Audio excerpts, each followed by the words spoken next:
the truth is not even a defense. That's true. So the criticism, which however rambunctious is not contempt, is the one that is intended to point, if you want, to error, to mistakes, to lapses in the reasoning, the analysis of the facts, the conclusions of the court, without seeking to insult, deride, ridicule, and bring the administration of justice and the court. And you see, I'm very careful. I'm not talking about the complete quotation of what I reference has that as well. Exactly. So I'm not even talking about the judge, because the powers of contempt of the court are not meant to protect the judge. They are meant to protect their court. There's an obvious and emotional aversion of the judiciary to unanimous FC. If that is the person's choice of how to criticize a decision which has left the court has become functus officio, and the public is entitled to criticize it, why dislike it that much? I don't think that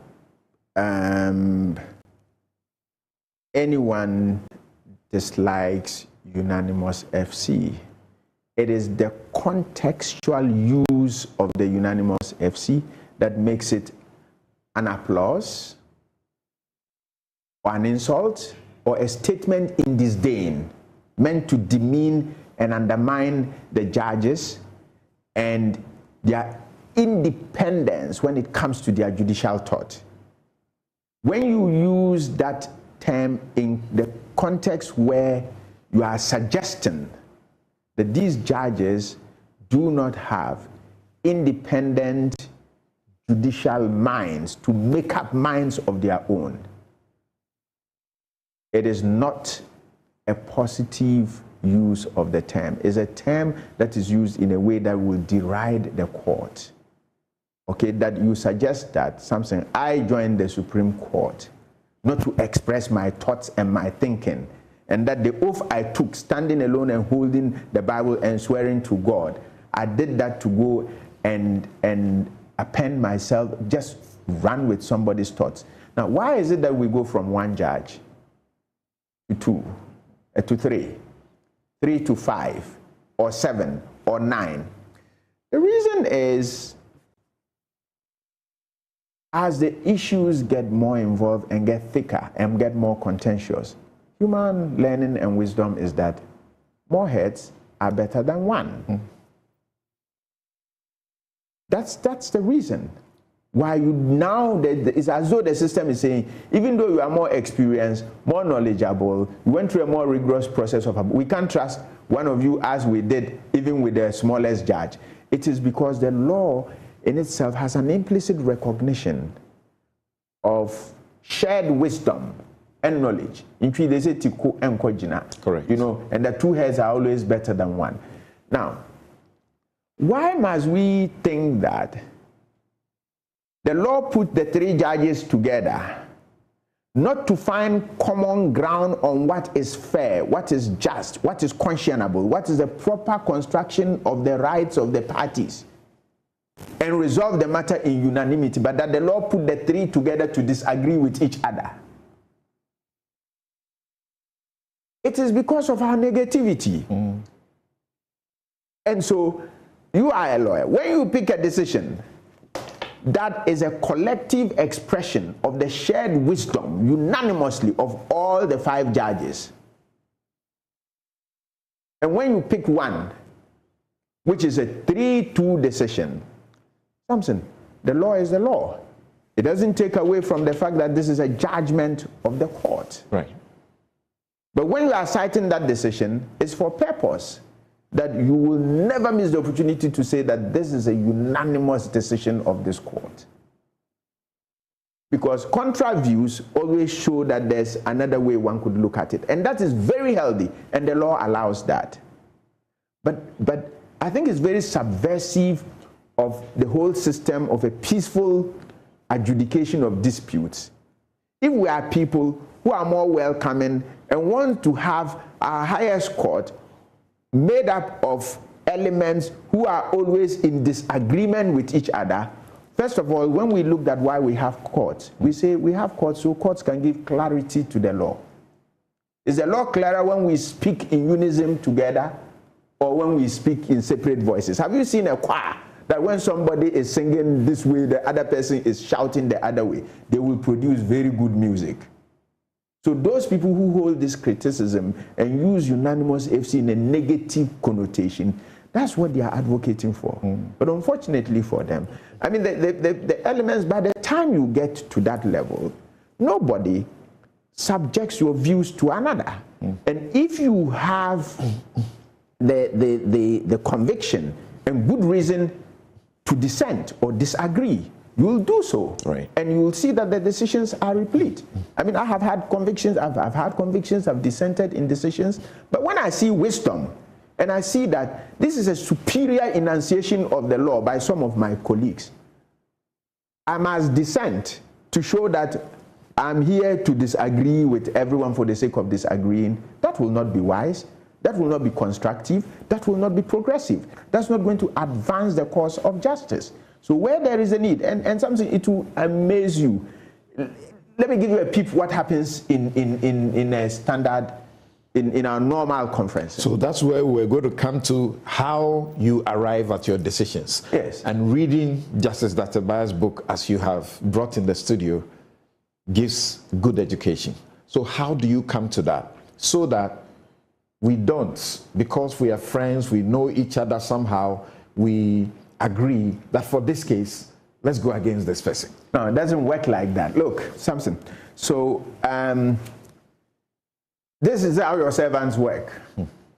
We convene in the conference room. So prior to the conference room, the cases are assigned.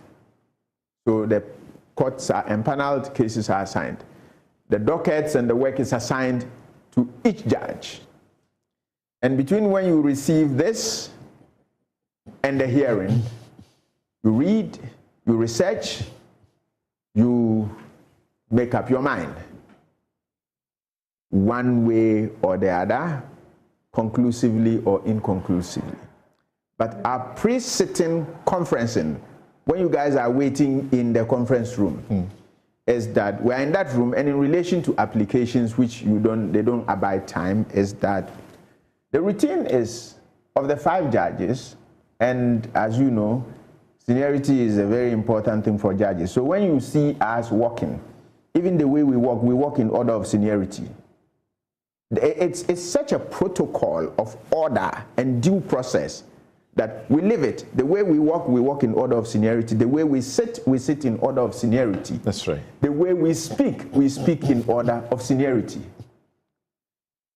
Now, so the most junior judge will be the first to address the case in conference, and we are all around one table with the presiding judge. The most senior presides, who is the president of the court. So, what does my lord so and so? So you will give your sense of your synopsis of the case, the facts, the issues, the law, the evidence, and what conclusion you will reach. You don't know what anybody is thinking and what their positions are. All right. Then it goes to the next most senior. We come from bottom up. He says, I don't agree with my brother Kulendi. And on the facts, I note A, B, C, D, which doesn't seem to engage his attention. On the legal issues, I will think X, Y, Z is the issue. In terms of the evidence, we saw this, we've seen that. Have you seen this affidavit? Did you pay attention to paragraph so and so? I have looked at the case of so and so, and this is what we decided, X, Y, Z. For these reasons, I don't agree with my brother Kulendi. I would decide differently. Okay. Then it goes to the next judge. He says, I agree with my lord Kulendi on the facts, or I agree with my lord so and so on the facts, on the law so and so. I also think A, B, C, D. Moreover, I think X, Y, Z. In any event, if you look at this and you look at that and you look at that, I am more inclined to agree with my brother Samson and on this point. something, you already have 2-1 in the bag. Then it goes to the next person. The next person says A, B, C, D, X, Y, Z. In fact, I always laugh at the president is supposed to be the most senior and the most powerful. If you are not lucky, by the time it gets to the president, the votes are cast one way or the other. Now, there are occasions you are unable to agree. And you see that it's a more involved argument and issues. And it's getting hotter. So we'll agree, we'll come out. That's when we adjourn. And then we'll set a date for judgment conference where everyone then prepares. And you come back to reiterate your positions. Sometimes we'll agree to exchange drafts. Right. So put those who think this way, put this in writing. Those who That's how come someone will say, I have seen my brother, I have seen my sister. And I agree or I disagree. Okay. I mean, we've held positions and then, look, and then you change your mind and say, no, I'm no longer of this position. We've even had experiences, I've had experiences where, I mean, you are tasked to write, or I offered to write. After I wrote, another colleague says, I'll write a concurring opinion, etc., etc. So he is writing the concurring opinion to support mine. When I saw his concurring opinion, I thought that it was a more elegant, succinct, and superior enunciation of the law than what I was putting forward as the lead opinion. I stepped down and said, no, we should use this opinion as the lead opinion. That's the kind of environment in which we work. Now, Samson, at that level, nobody goes there to go and subordinate your ideas and your thinking to another judge. I went to the court all these years. I learned practice. I took this oath I call of poverty because I want to serve. I want to create a legacy. I'm going to do. You're not going to achieve that by going to follow unexamined ideas because, look, as you know, we read judgments and decisions that were written many, many years ago. And even as law students from first year, you start criticizing the judges and their work. That's right. That's the kind of future that awaits us. So we don't take the responsibility lightly at all. Now, will judges have inclinations, motives, interests, etc., etc.? Of course, because judges are human beings. That's why in some jurisdictions, if they strip you bare, they want to know. I was asked what my what judicial philosophy is. I mean, I don't mind. I'm not a slave to any of these schools of thought. For me, at the end of the day, the ends of justice are that the outcome must be fair, it must be conscionable, it must be equitable, and it must be just. I have enough common sense not to think that judicial work is a safe sanctuary, that we don't have people with the wrong motives who have wormed themselves into judicial office, right from the court clerk to the messenger to the bailiff to the registrar to judges. You can't speak for everyone. And you know, our society is very incestuous. I always say Ghana is like a compound house. So the man who bribes the judge tells his wife tells his neighbor, they tell another person, and they assume that maybe every judge can be bribed. But what I can tell you for sure is that much as they may be bad, there are bad nuts amongst us, who hopefully in the course of time we will find out. Some may find the kitchen too hot for them. But there are also very genuinely people who believe in the cause of justice, right, and will do everything to ensure. They may make a mistake, right, but it is not for some. Whatever we do in our criticism of the courts, let's keep one thing Justice Kolendi said in mind. Quote, courts actually provide a glue to a stable society, end quotes. And that is my special and extended take, thanks to my production team and those behind this. It's been titled, Keeping Faith in the Judiciary, Our Safety Valve. We'll take a quick break, we'll return, and we have all the time to see if this lithium contract is a giveaway.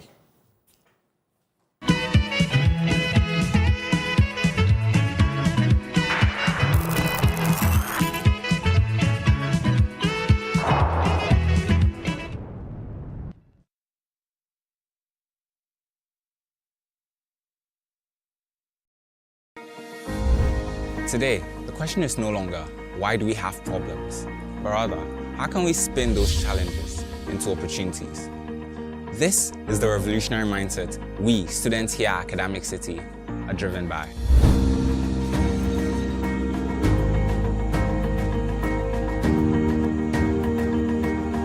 Academic City, we believe that the challenges of today are nothing like the opportunities of tomorrow.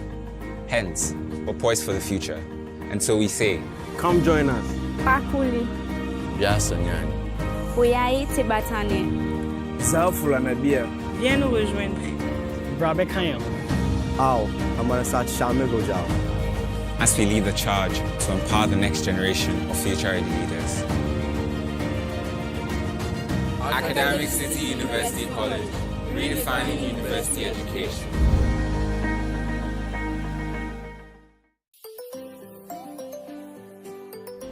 Daddy, this tank is big. Yes, that's true. It can store a lot of water. That's so true. Wow, it has a working tortoise on it. That's so true. I can see Sintex. Syntax. That is so true, my daughter. When it falls down, it will spoil. That's not true. But why? Hey! Syntex was the first to introduce double-layer tanks in Ghana. Syntex again was the first to introduce white inner layers in Ghana. Syntex gives you the biggest warranty, 7 years. No matter your water needs, Syntex is the answer. Syntex tank. Are you strong? Are you tough?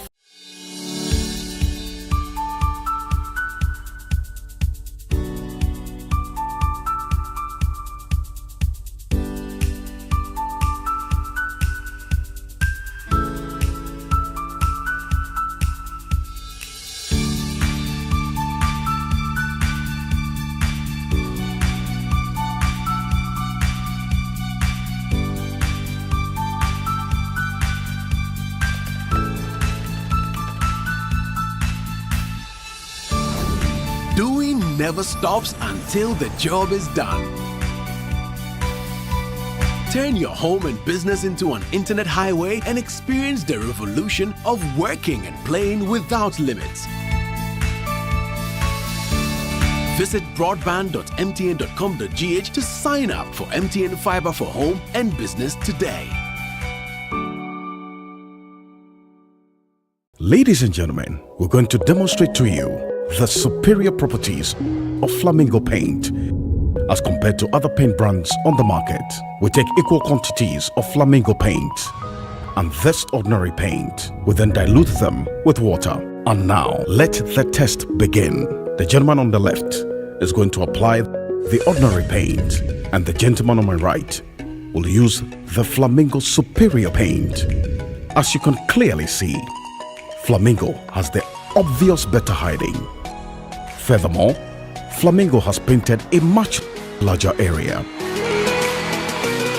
You know, 1 bucket of Flamingo paint is equal to several buckets of any other paint brand on the market. Flamingo paint is made with superior formulation to give superior durability, superior hiding, superior coverage. Flamingo paint, simply superior.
You're welcome back. This is Newsfile, it's your most authoritative news analysis platform. And here on Newsfile, we put Ghana first. The country has signed a lithium mining agreement with a company, Barar DV Ghana Limited. That's supposed to be a subsidiary of the Atlantic company. But issues have arisen. And this was one of the first to bring the nation's attention to what could be a giveaway contract. Listen to Justice Sophia Kufu.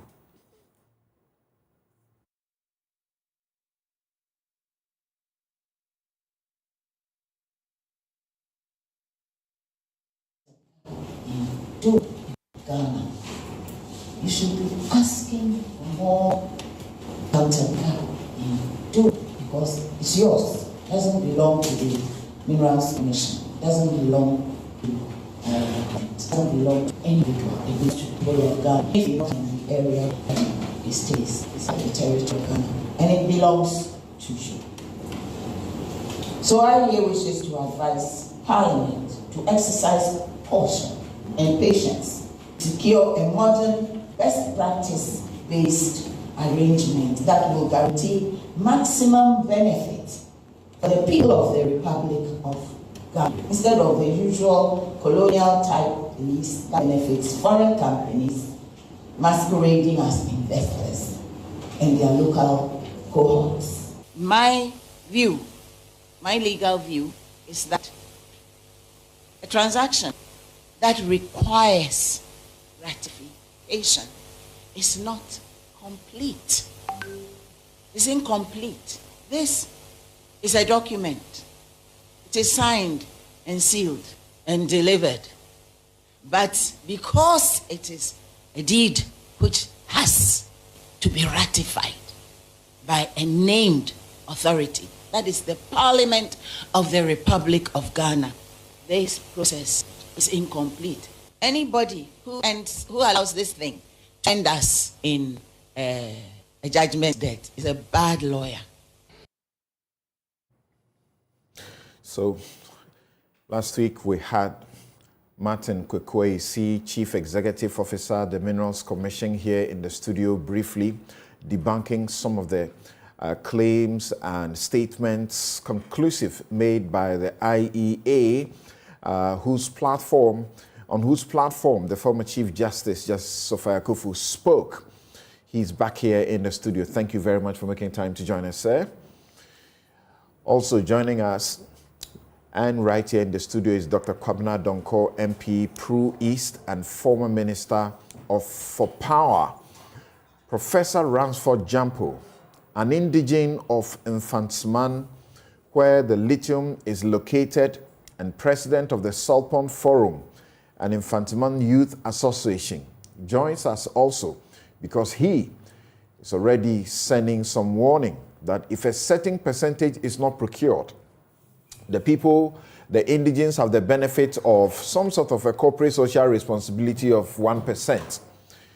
He is suggesting that if certain things are not done, there will be an outright rejection, or the company will not be able to mine comfortably in the area. We have Bright Simmons, who also joined us last week. He's Honorary Vice President Timani, Africa. We also have Edward Coranting, Chief Executive Officer, Minerals Income Investment Fund.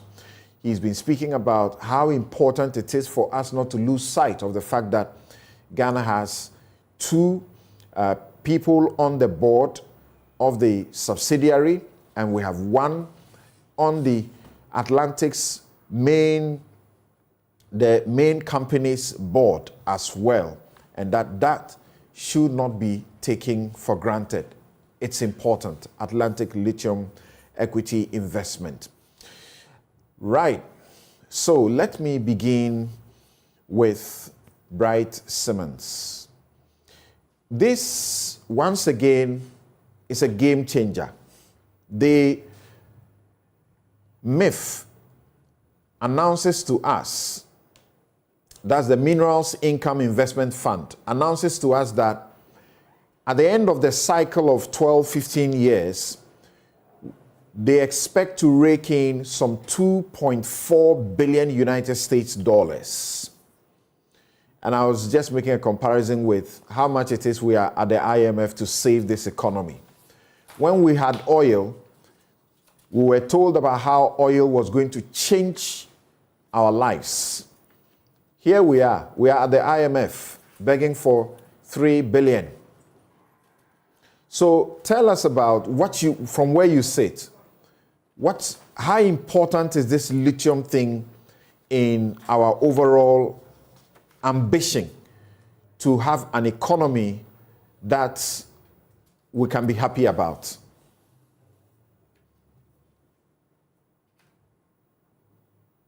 That you raised, that money that was mentioned is over a 12-year period.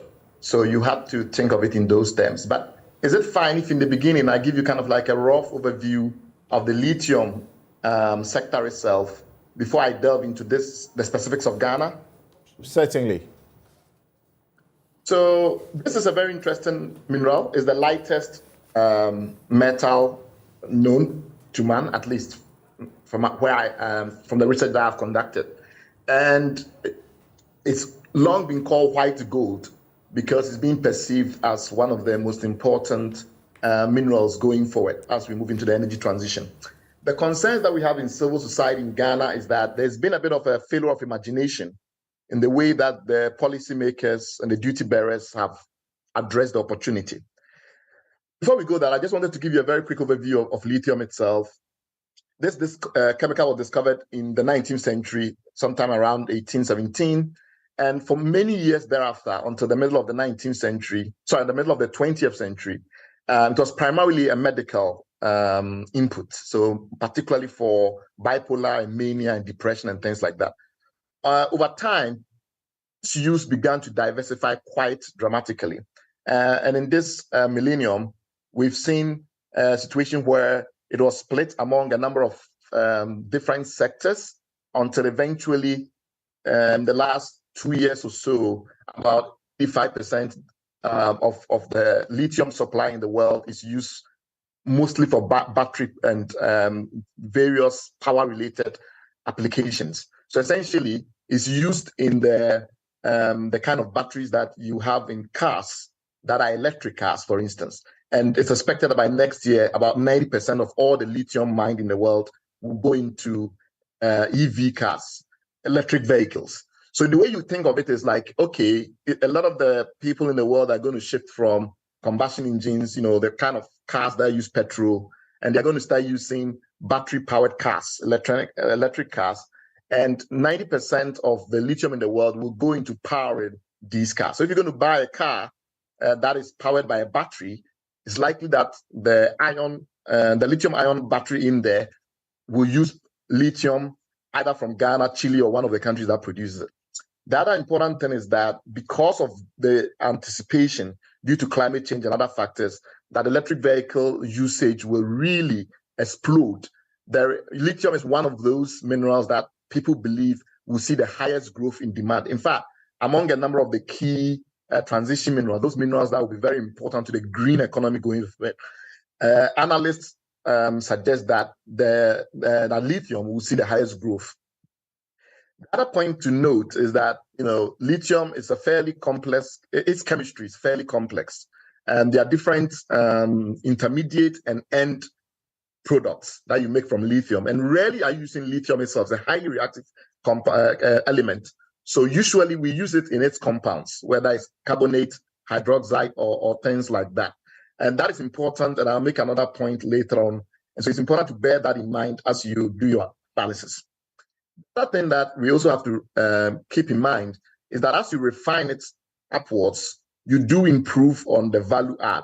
So as you move it from what we call spodumene, which is a complex of aluminium, lithium, and silica in an ore form, as you refine it and get into the part that is used directly in the battery, it gets more valuable, but not necessarily as valuable as some other value chains. And I'm not going to go into that. The key point being that if you refine it over time, you can get about 34% margin as that process goes on. Ghana, we gave a license to a company to prospect. In time, we gave them another license to explore or to do exploration, and now we're giving them a lease to mine, which will be ratified by Parliament. The company has done what we call a definitive feasibility study, which is to say that they've looked at all the dynamics as much as they can, all the aspects of the operation, to get a sense of the true economics of the project. If we go through this project, what is the likely profit, what is the likely revenue, and things like that. And that is available if you go to London Stock Exchange website, you see all the details. And we at Imani have taken our time to go through it in great detail, and we are still doing that. And the summary is that it's a fairly profitable operation, as some will say, until, of course, the current price crash. It was extremely profitable. And rough margin of profitability is about 23%. That number has to change a little bit because of the fact that the price has crashed. But if you look in that document, you will see that they have something they call an MPV post-tax, which is simply to say, after they have been taxed, the profit that they get is about $1.5 billion. And that is more or less what we're dealing with here. One thing to bear in mind is that lithium is not yet one of the more important economic minerals in the world. Even though we talk about the massive growth that we are witnessing, it's still very much in the early days. So if you think of a country like Zimbabwe, which is the largest lithium producer in Africa, Zimbabwe, that's something in the region about $250 million this year. And overall, when it comes to its entire mineral portfolio, it earns roughly $6 billion roughly. Ghana gets $6.6 billion from gold alone. So you're talking about something that the biggest producer in Africa gets about $250 million from. Comparing that to gold in Ghana, which is about $6.6 billion. So it's an early stage. And therefore, the issue is that all the upside is in the future, which the massive opportunity is ahead of us. The other thing that you also have to note is that when it comes to the raw materials, compared to some other minerals, the raw materials are pretty valuable. And so if you look at the global lithium-ion battery, and you think how much of the raw material component, how much of the value is captured by the raw material component, it's almost 30%. The cathode, which takes the raw materials, a very expensive part of the battery. So unlike things like aluminium, where the bauxite is not that valuable compared to aluminium, lithium is very different.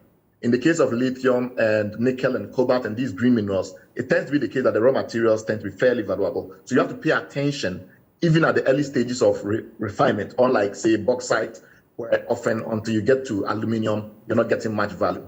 Last point on the rough background is the fact that I think the big area, as far as we at Imani is concerned, has not received enough attention, is that lithium is never on its own that important because most of the batteries are a composite of other minerals. So if you really want to move the refinement to the point where we're going to make a lot of money, you have to consider what is the other minerals you're going to add to the lithium to get the batteries, and where will you get that from? So we call that the strategic complementarities issue. And the simple argument is that if we are really serious, we need to now start looking at which of the chemistries we are going to be focused on, because there are different combinations of lithium that can get you value. And the specific combination you choose is very important because you have to add other things to the raw lithium to get, let's say, the battery or whatever it is that you're looking for. Now, in our context, we are beginning to think that one particular chemistry, lithium iron phosphate, is probably the most interesting for us because of the fact that we have unexploited iron ore, and Gazdec is pushing a lot into this iron ore thing, and we have phosphate North Door in Togo. And right now, primarily what Togo is doing is in using that phosphate for fertilizer. I will say a little bit more about that when you give me the permission to go on to describe our challenges that we have with the agreement that has been signed by the government. What is wrong with Ghana's agreement in this regard? From what we have seen, and we have seen the lease agreement, and we have heard the minister, we have heard the CEO for the Minerals Commission, we have heard the CEO also for the Minerals Income, entity, investment entity. We have heard practically all who must be heard. And they show us that world standard, not only Africa standard, this is a far more improved arrangement. Thompson, so that's where we disagree in the civil society movement. We think there are some significant improvements that can be made to this. And our advice to Parliament is that the agreement be sent back for additional work to be done on it before Parliament ratifies it. And we will be explaining in a few minutes what are major concerns. First of all, as I've mentioned, lithium is yet to become a very important mineral compared to some of the other minerals, but it's expected to become very important. Ghana currently, from the countries that are apparently, are going to be producing or already started producing lithium, Ghana, from the data that we have, appears to be at the bottom rank at this point. But that doesn't change the fact that we are around number 6 or so, or number 5 on the continent.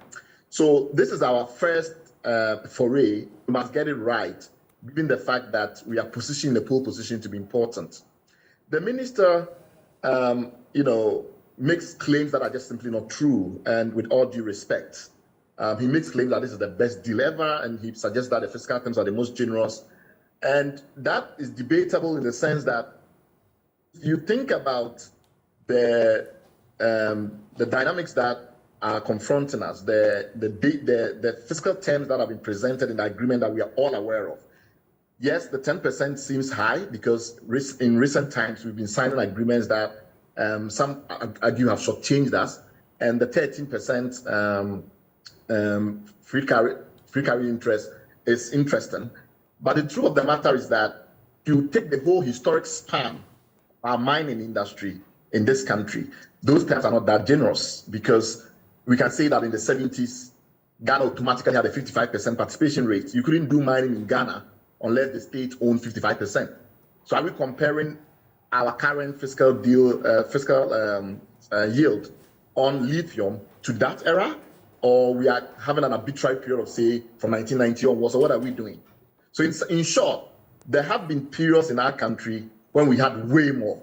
Whether or not that was a good thing, it's another debate, because the argument was that by the end of the 1980s, we declined from 33 gold mines to about 4 gold mines, because some argued that the state was too dominant and private investment was not coming in. So private technology, private management capacity, etc., had been shut out.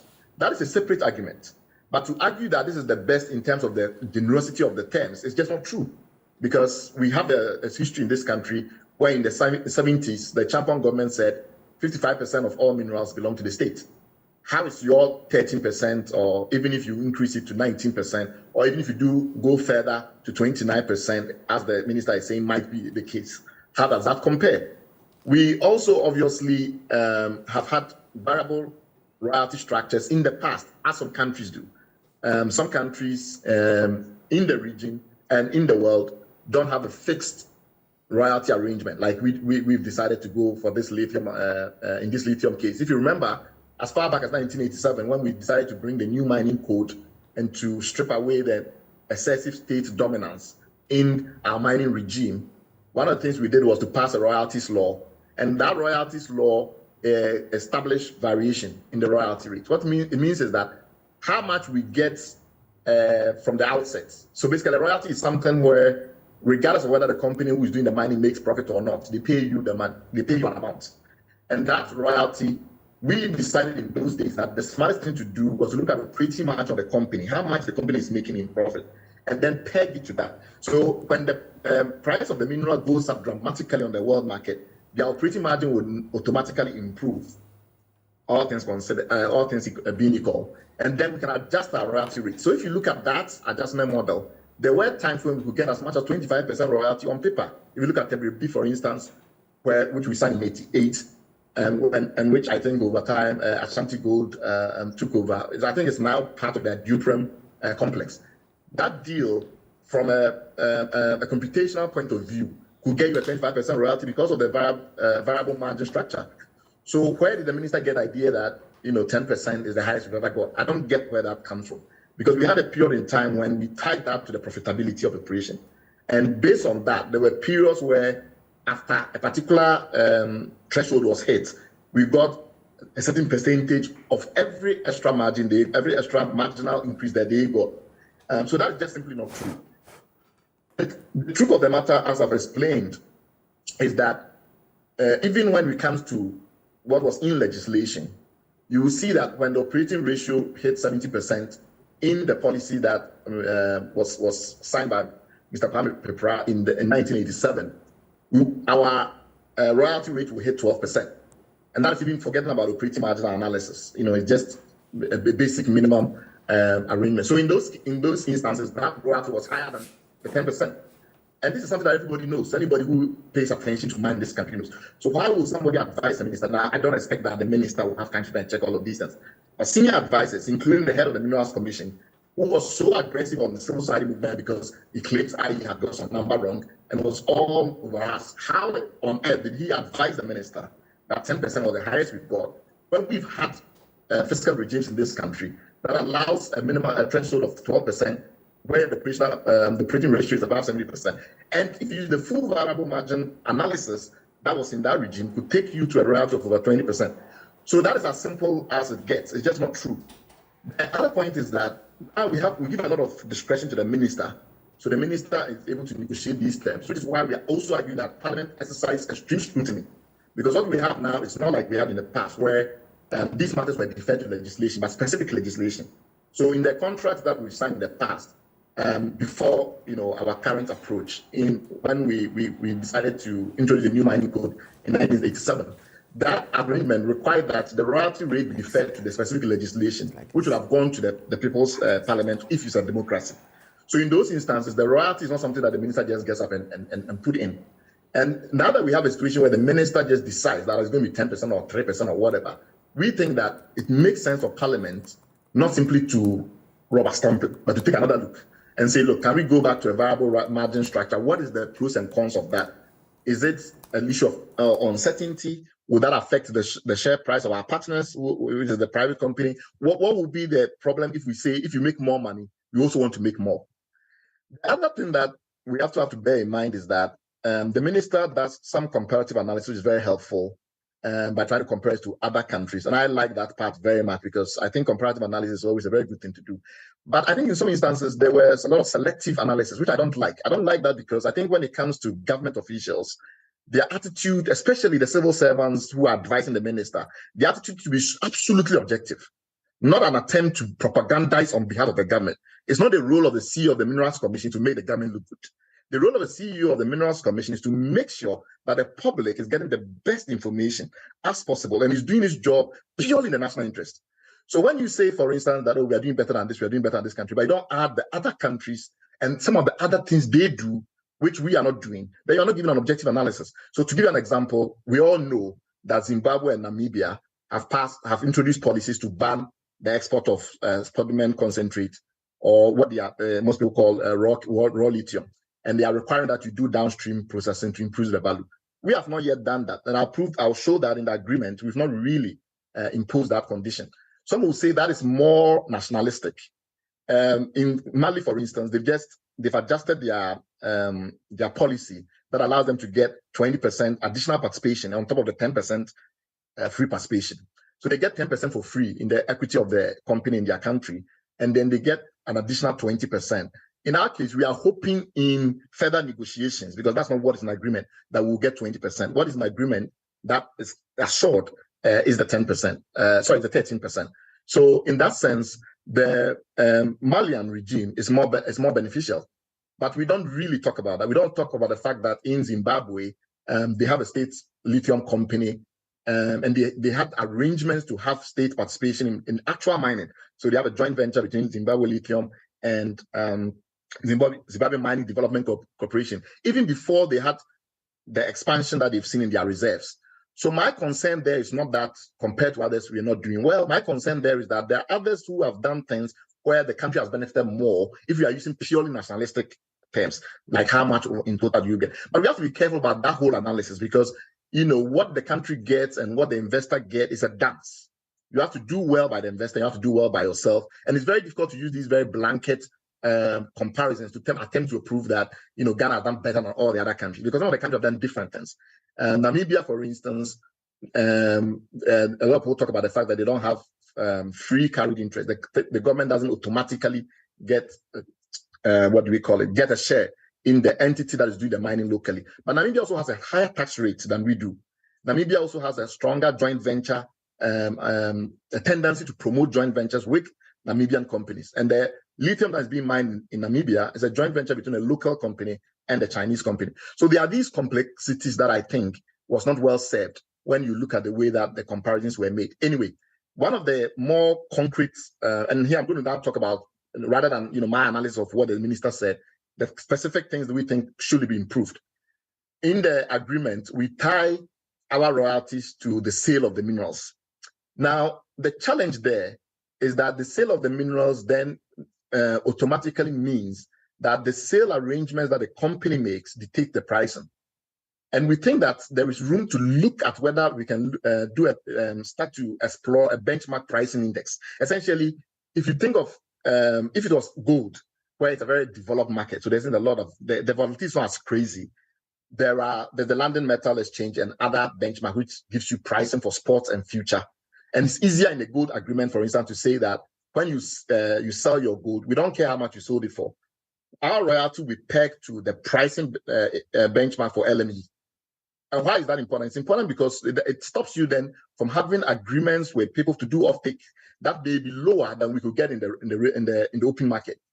Because right now, for instance, in our situation, 50% of the lithium, the spodumene concentrate, 50% of it is automatically assigned to a company called Piedmont or Piedmont. And this company will get 50% at a fixed price or a pre-negotiated price, independent of our deal with the company. Now, if, for instance, because of the fact that this company is also participating in the entity and has been the one that has funded the early exploration and all of that, it's not an arm's length pricing arrangement, then the challenge that you get is that you as the royalty taker, you're not benefiting from the best pricing. You see what I mean? So it might make sense to try and find some kind of benchmark pricing. It's not going to be very easy for lithium because of the way the prices are moving. But if we are smart, we might be able to develop a benchmark pricing index, which goes into the agreement, so that if they do offtake agreements with other people, that may be lower the prices. It doesn't affect our royalty because our royalty is benchmark fixed. This may, some experts may look at this in great detail and say we don't agree, but I think that we have to take into account the fact that because of the nature of the market, it's not a very high volume market. There are a lot of potentially non-arm's length pricing arrangements in the offtake mechanisms that may not benefit us because they may benefit on the other side. Let's say Piedmont decide to invest in another project of theirs on very good terms, and therefore they give Piedmont very good pricing, and then that affects our royalty take. Given the uncertainties, our strongest argument is that the government needs to approach this from a real options point of view. What that simply means is that instead of this very simple agreement that they've done, in some cases there's a benefit to simplicity. But in this case, we don't think so. We think there has to be more options in the agreement in some of the respects. We've talked already about royalty. When the operating margin changes, we think the royalty should be variable. We think even in the case of equity, the way that they should exercise the equity is not the way they've done it now, which is they've done it in a two-pronged manner. For the government, it's a fixed kind of thing, and we say in the future we may negotiate for more. For MIIF, which is the Sovereign Wealth Fund, they've allowed them to use warrants, which is a kind of option.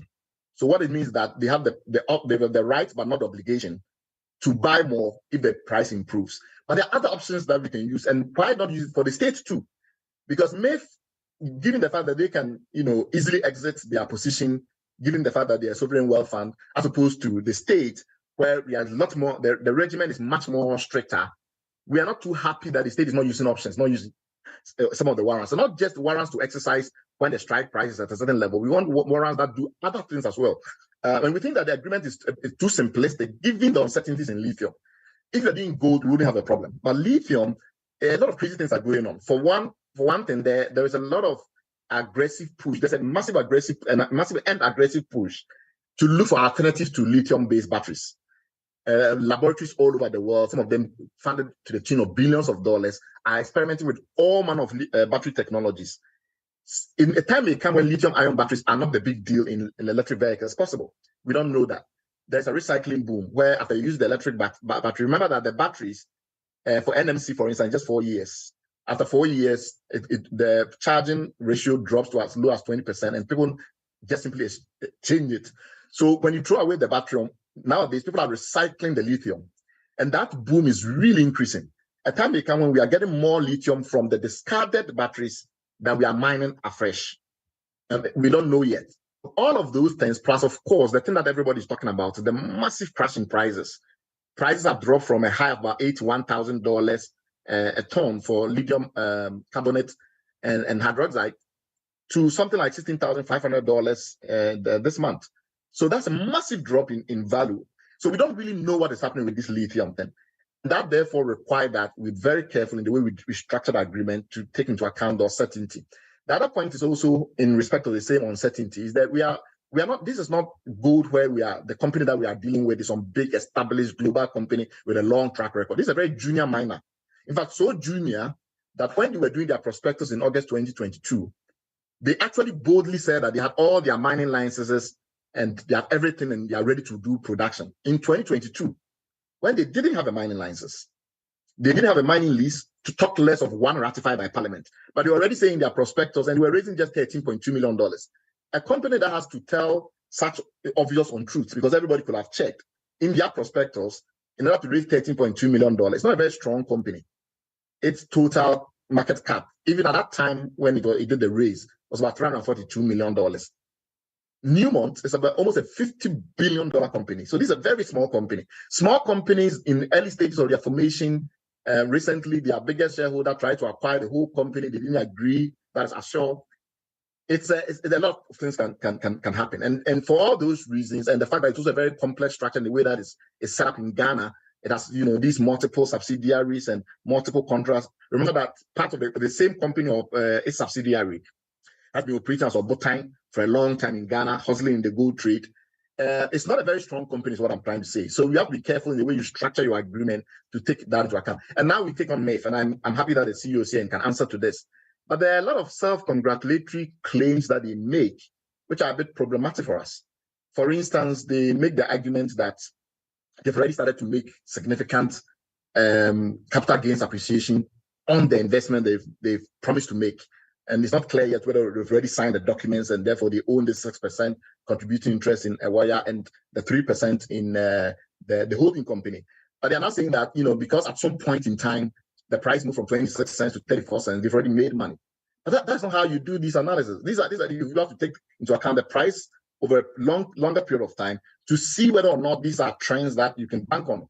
Because already that share price has dropped to 27 cents. So the 26 to 34 is no longer even valid. Already the price has dropped. And as the price of the raw material keeps dropping, the share price of Atlantic Lithium will also keep dropping at some point.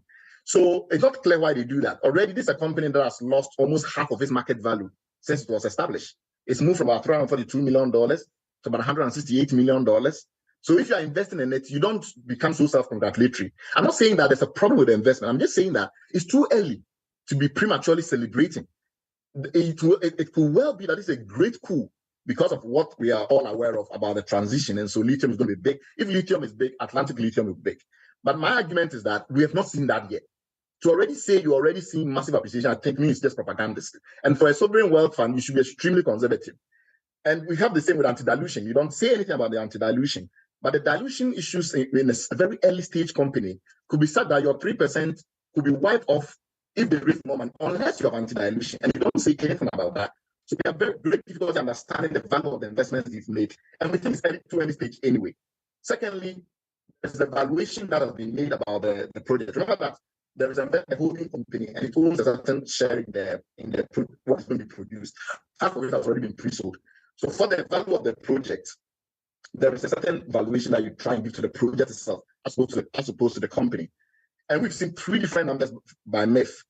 In the statement they released a couple of weeks ago, they said the Awaya project is $1.4 billion. In their recent one, they said $691 million. That's the one that they've just circulated to everybody in Ghana. And then we look at Piedmont's investments, because Piedmont is the company that has been funding this project, and they put in early money in order for them to get 50% of the spodumene concentrate when they want to exercise that right. And we look at how much they've invested at and how much they've gained. And that gives you an implied valuation of about $360 million. So we have three numbers, all of them. The last one is the most plausible. The $360 million is the most plausible. The ones that MIIF have given us, the $691 million, the $1.1 billion, need a further explanation. I think if Parliament scrutinizes this very carefully, those discussions will be made. The other issue we have is also that they have all of these provisions which they've praised a lot, value addition and things like that. But actually, there are no timelines to them. So it's not clear whether, when you're after 12 months of getting the license, you are required to serve the Community Development Agency. After this period of time, you're supposed to do this or that. Most of it has been left in very vague language in the agreement. The provisions for refinement, which is the biggest thing that they've banked on, that we are doing refining, we hope to do refining in Ghana, is actually extremely loose. So it says essentially that they would do a study, and the study would determine if they can do more refinements beyond the spodumene concentration to lithium carbonate or lithium hydroxide. And then if the study doesn't say that, then they don't do it. But then they have to be willing to give the concentrate to some other investor who then comes in and does the chemical plant. That is not the same thing as saying that they will definitely do refinement in Ghana. On top of that, it's not clear what refinement you are talking about.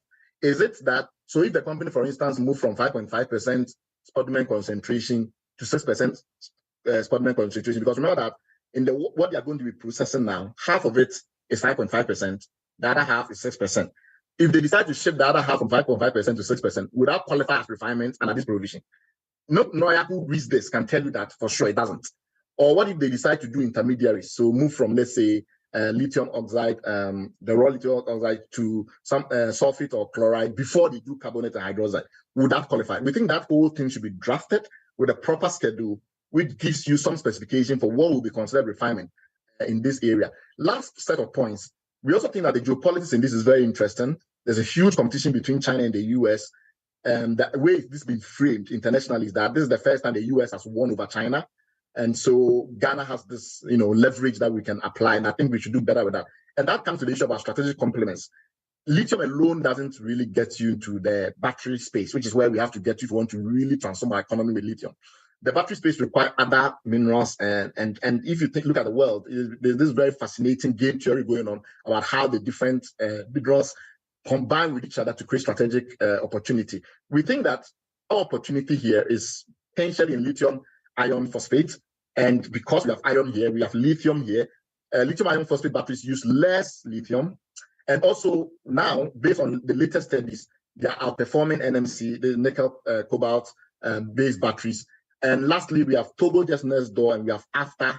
We can do some kind of integrated mechanism, ensure that we're producing lithium iron phosphate batteries together with Togo, and that would be very exciting, and we look forward to seeing that. Last point before I end, that the green minerals policy was poorly done because consultations was very, very, very bad. And nobody in civil society, in the segment of civil society that I'm aware of, that's highly involved in these kind of matters, was invited. We don't really understand whether they paid particular attention to the things that we have been saying over the last couple of years in Imani, in ASEP, etc. And we think that because of that also, we don't have a green minerals law. And if we had a green minerals law, some of the delegation of action that moves from the agreement that we've signed to general law would have gone to a specific law. So a lot of the time you read the agreement, they say, oh, for this you must apply Ghana's law. For this you must apply Ghana's law. But that law is very general. And we accept that for green minerals, it's a different ball game. So if we accept that for green minerals, a different ball game, then why don't we have a specific green mining law? And then when you do these referrals from the agreement to say, oh, for these environmental obligations, refer to the law, or for this, then refer to the law, then it will be referring to a specific green mining law and not the general law that we have, which we already accept is not very suitable for the transition mineral space, which lithium is part of. And so those are our comments, and we look forward to a robust debate going forward. And more importantly, for Parliament, requiring that the agreement be worked on further before it ratifies it. Thank you. Thank you very much, Bright Simmons. And Bright Simmons will stay with us because we will go into the segment after his presentations to now begin to ask the questions. But clearly, he has a lot that he said.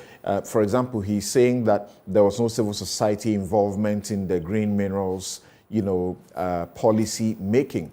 I don't know if that is different from the renewable energy discussion, because I understand that civil society, including the one that you represent, participated in that. We'll ask all those questions. The claim of historic 10% mineral royalties. He says that is a pure lie. Damning discoveries and claims discrediting the celebratory claims by government in this lithium agreement. We'll come back right now for the questions.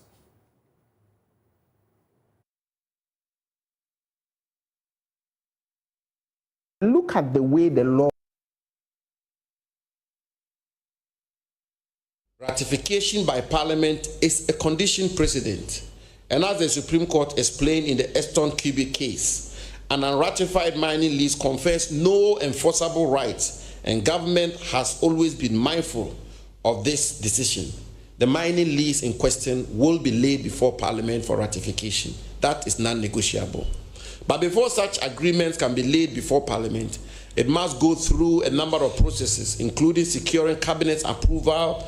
The processes are ongoing, and once completed, the agreement will be laid before Parliament for consideration and hopefully ratification. One other point she makes, that anybody who supports this transaction must have benefited from the transaction duly. So here I am, I support the transaction. I must have benefited from it unduly. No evidence. Her Lordship, her Ladyship, Chief Justice Sophia Akufu supports this transaction and more or less casts insinuation and compromise all of us our integrity. When we all know that the rule of the game is evidence, and that she put something on the table, that Minister Jinapor has some hidden company in offshore where he holds some secret 5% in this company, and that is why he's supporting the deal, then we are having a proper conversation.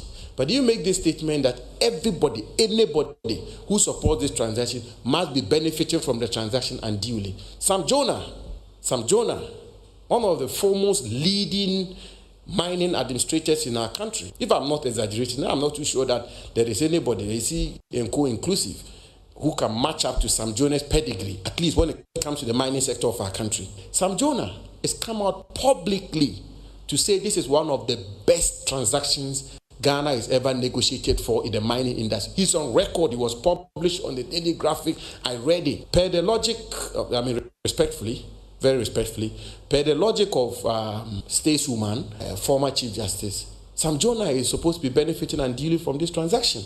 So, it get a little difficult to confront some of these things. Look, I'm reluctant to get into a bantam with her or to make comments which can potentially sound disrespectful. But really, our doors are open. If there's anything she has which is superior to what we have done, we are very happy to listen to her. But her comments are, to say the least, most unfortunate.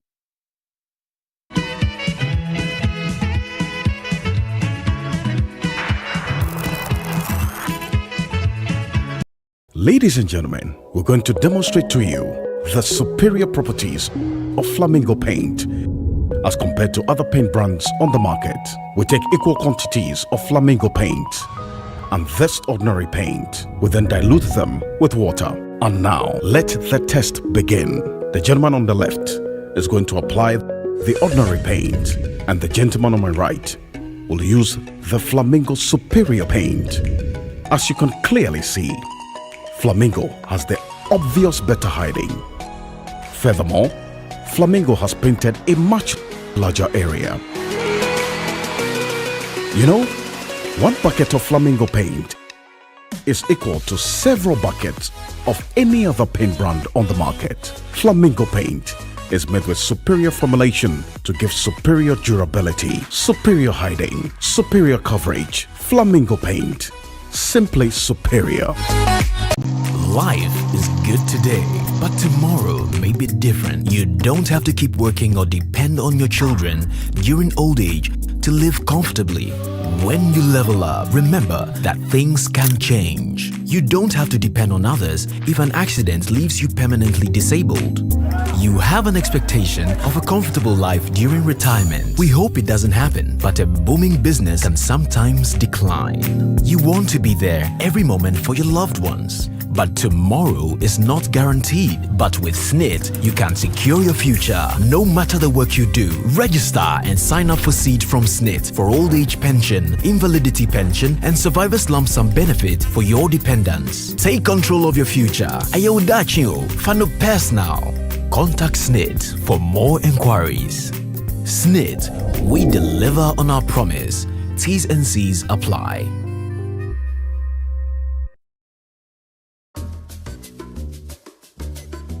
Pascal is showing his boss the efficient new technology they've installed. She is pleased, but now she's asking, why is that still there? Pascal explains that he hired a security guard to protect the data shed. The boss is not so pleased anymore. If you haven't upgraded to cloud storage yet, it's time to get business done better with MTN Business.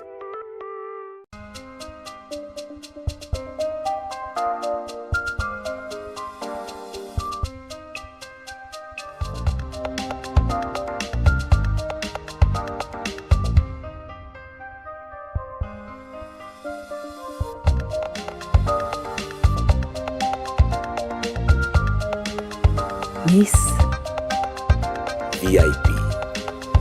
Magnetic Perfumes. For decades, we have helped businesses connect with their trade partners all over the globe. From Ghana to Burkina Faso, Côte d'Ivoire, Benin, Togo, Senegal, China, Morocco, France, Netherlands, and many other countries. We have made it possible to bring Ghana to the world. We have brought small and medium businesses closer to their customers across the regions in Ghana with our SME support facilities. We have brought relief and smiles to the faces of families with our employee personal loans. With our cutting-edge technology and digital support, we take the burden of complex thinking off you, making life simple. That is who we are, as close as a partner. Bank of Africa. We are indeed the African bank with the global reach.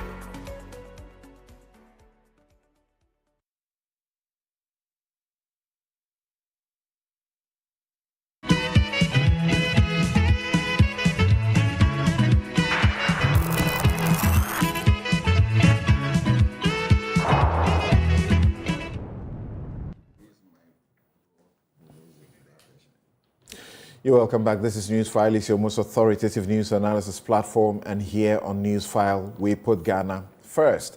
My guest helping us to understand the lithium mining agreement between Ghana and the Barai DV Limited, the Atlantic Lithium Investment Company. Martin Kwekwesi is Chief Executive Officer at the Minerals Commission. He's biding his time, making his notes, having heard from Bright Simmons, those damning exposés about pure lies that have been used in celebrating the 10% mineral royalties, taking us back to the 70s when the state had as much as 55% stake. Subsequently 12% up to 20% thereabouts, and questioning who gave the minister such bad and wrong advice. Of course, the comparisons that have been made with other countries like Zimbabwe, Bright digs in directly. He's making his notes to speak to those matters as well. Edward Coranting is Chief Executive Officer, Minerals Income Investment Fund, MIIF. Bright and his group also, asked them to relax in their celebration. And he says, they are saying already that they are making gains, and they have repeated that even though this has not started, they have already made gains. How exactly does he respond to Bright's comments in that regard? Dr. Kwabena Donkor is MP Pro East and former Minister for Power. Ranford Jampo, Professor at the University of Ghana. It's an indigene of Infantsman, where the Lithium is located, and president of the Saltpond Forum and Infantsman Youth Association. The people there, partly led by Professor Jampo, have also raised issues, including certain demands that if they are not met, there will not be lithium mining in their backyard. Now to you, Dr. Kwabena Donkor, what's reading it, you know, without the benefit of expertise, reading the agreement and comparing that to the history until Bright came in and sort of spoiled what I had prepared. It looked really good. Again, there's been claims that, oh, we should tender.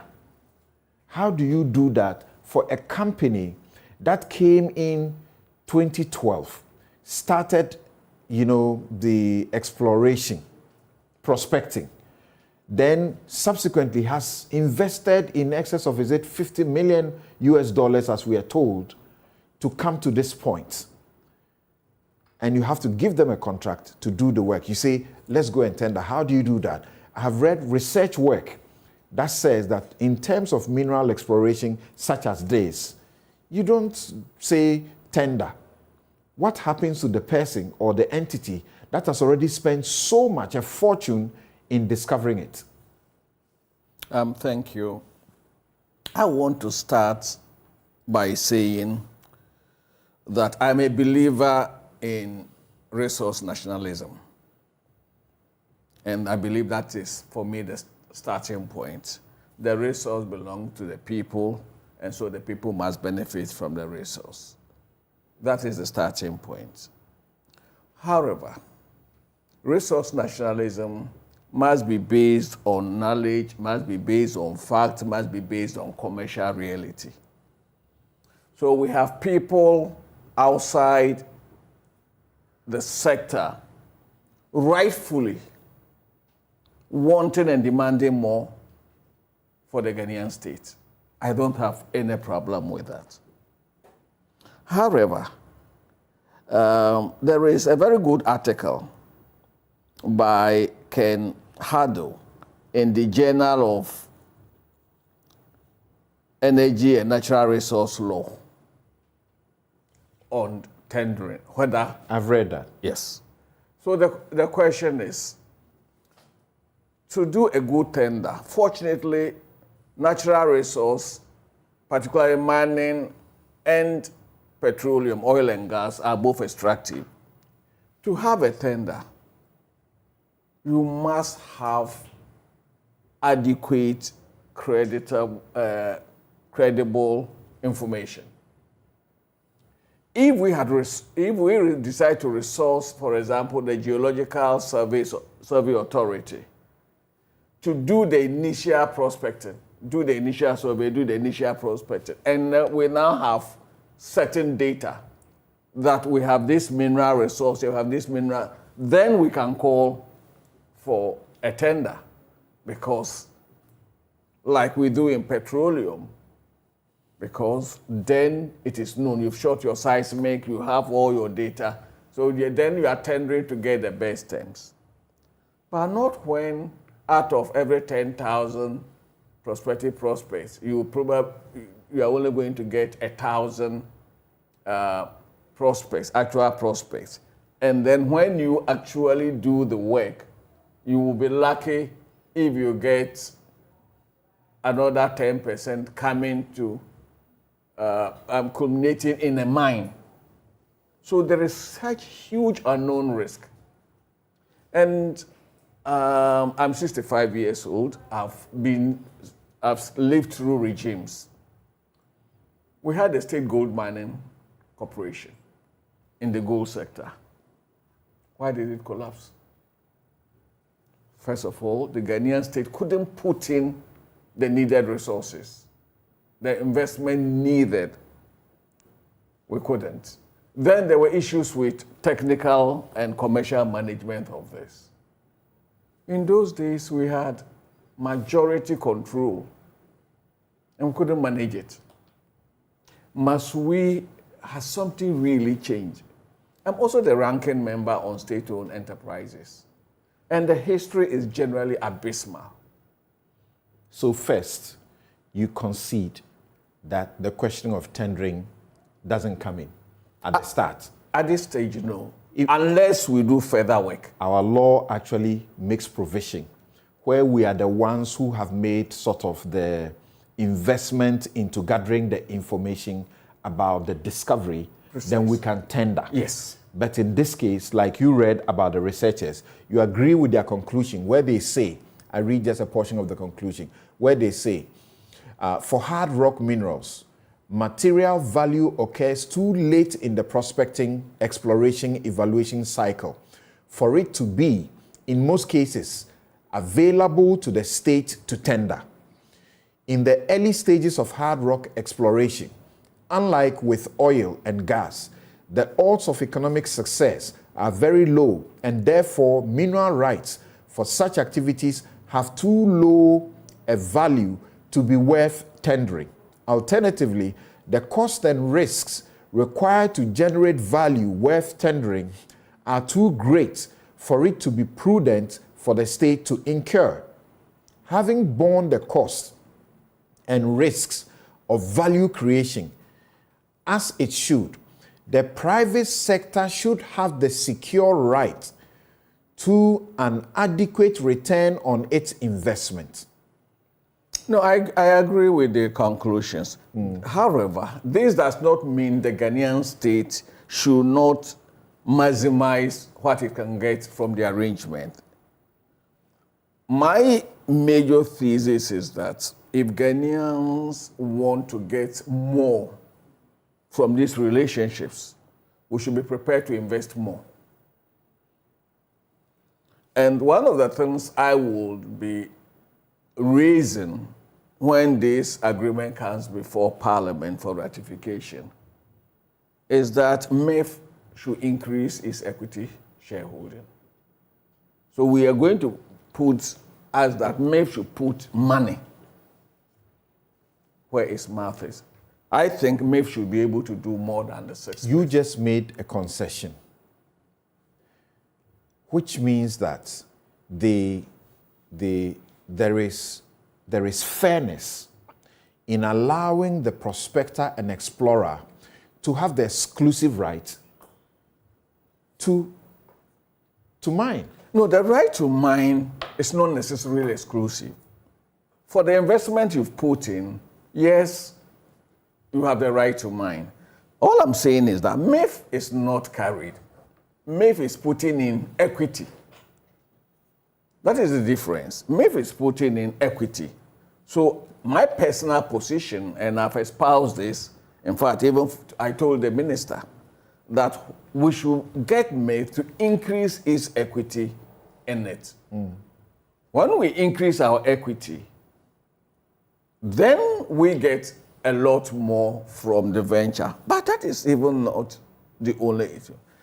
Have we capacitated our regulatory bodies to ensure that the Ghanaian state is not cheated? For example, transfer pricing. Between the Minerals Commission and GRA, we need more capacity to be sure, especially when the Atlantic Lithium has the right to sign offtakes with others. What is the price that the commodity or the product is being priced in the offtake? The Minerals Commission and or the GRA should be in a position to look at, yes, you have the right to sign, but you sign this offtake, at what price? What is the prevailing world market price? And because world market price is not static, how do we benchmark that? If it's a 5-year offtake, that at any one point, the Ghanaian state gets the best price. So these are the technical issues that we will have to deal with as a people to ensure that we get our value. First of all, we must put in more equity. Secondly, we must learn from our history. If we went for example, in the gold sector, the royalties are less than 10% in the gold sector. That is. In this particular one, royalty is gone to 10%. Are we really, is it our intention to make money as a state from royalty? Or to make money from full participation? I think royalty is just one item. And if we take in royalty at the mine head, then we can also reserve the right to take the product and sell our portion of the product, or allow the company to sell the product at world price with our regulatory bodies, making sure that the product is not undersold, and then we take our 10%. And normally our 10% is gross. It's not net. You just said that you will be urging MIIF to increase its equity. Precisely. MIIF has informed us. Beyond the 6%, let me. Yes. Beyond the 6%. MIIF has informed us that it is going to subscribe for about 20 million Atlantic Lithium shares for a value of $5 million,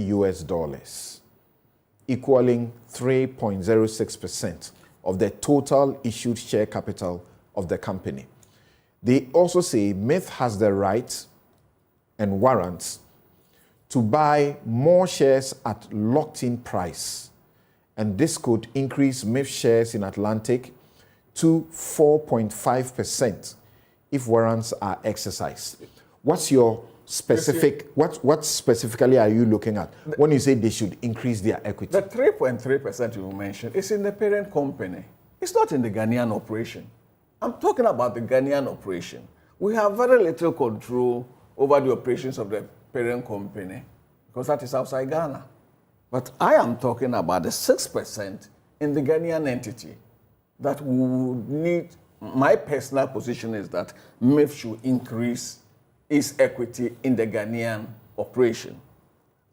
And because that is within the control and the purview of the Minerals Commission and GRA, we can work on transfer pricing, ensure that there's no transfer pricing, ensure that profit is actually declared. And between GRA and Minerals Commission, we should put in the capacity, that is if they don't have the capacity. Those are the areas that we gain as a people. Then, yes, I like the Community Development Fund, but that is not the real game changer. The real game changer for me, and I agree with Bright Simmons on one area, that let's tighten the contractual obligations for the setting up of the chemical processing plant in Ghana. Let's tighten it. There is that commitment. The agreement I have seen, and by the way, let me state this here. A former Attorney General advised that agreements in natural resource space, which will need parliamentary ratification, should initially be what is the name? Should not be signed, but they should be initialed.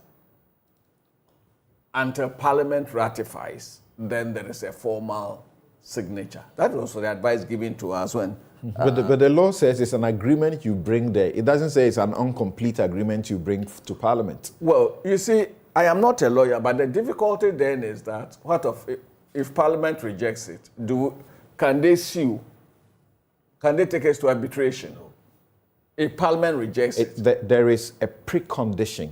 It's a condition stated right in the agreement itself. Yes. At the very beginning in clause 1. Yes. That this agreement is subject to ratification by Parliament. And there's a reference not only to our constitution, but also to our statutes. And that which require mandatorily that there will be a ratification. Yes, and that is the reason. Which means the person who has signed the agreement agrees to the potential that they will have to renegotiate the terms. Yes, which is the very reason why the former Attorney General advised that rather than sign fully, we can initial, both parties can initial. I'm trying to understand, what's that? A half agreement? The agreement ought to be executed before you take it to Parliament. Well, this was the advice when I was minister. Okay. Because we got into some problems. Indeed, I see the sense in that position because if you remember the excess capacity, the NDC government signed too many power purchase agreements. When we asked that, look, I brought only 5 agreements to Parliament. Only 5 of such agreements have parliamentary approval. And yet, the minister, again with a legal opinion from the Attorney General, that some power purchase agreements signed by ECG were also binding, and they counted all of them as agreements we have signed. And then I said no, because all those agreements contain a government consent and guarantee. So it is in the context of that. Because then you have a situation where even the Attorney General says that those agreements have been signed, and therefore we have to negotiate and exit over those agreements. And that is the controversy when you have the situation where the MPP government says NDC signed too many power purchase agreements. And I said, no, only 5 of them were approved by Parliament. Okay. And so they are only those 5. So listening to you, essentially, you don't seem to have specific issues with this agreement. I do, but not in the except you want the equity of MIIF to increase. No, that is one. I want the agreement to be tightened. How? I just gave you an example. Which part of it? For example, the processing. Because the current agreement says they should present a plan. And they should do a feasibility. And if the feasibility turns out that, okay, it is not feasible to set up the plant in Ghana, so we won't do it, then the Minerals Commission, the government of Ghana, will have to find a partner, somebody, to do it. So those areas can be tightened. The general... Tightened to say what? To insist that they must be a processing plant in Ghana. For me, that is critical.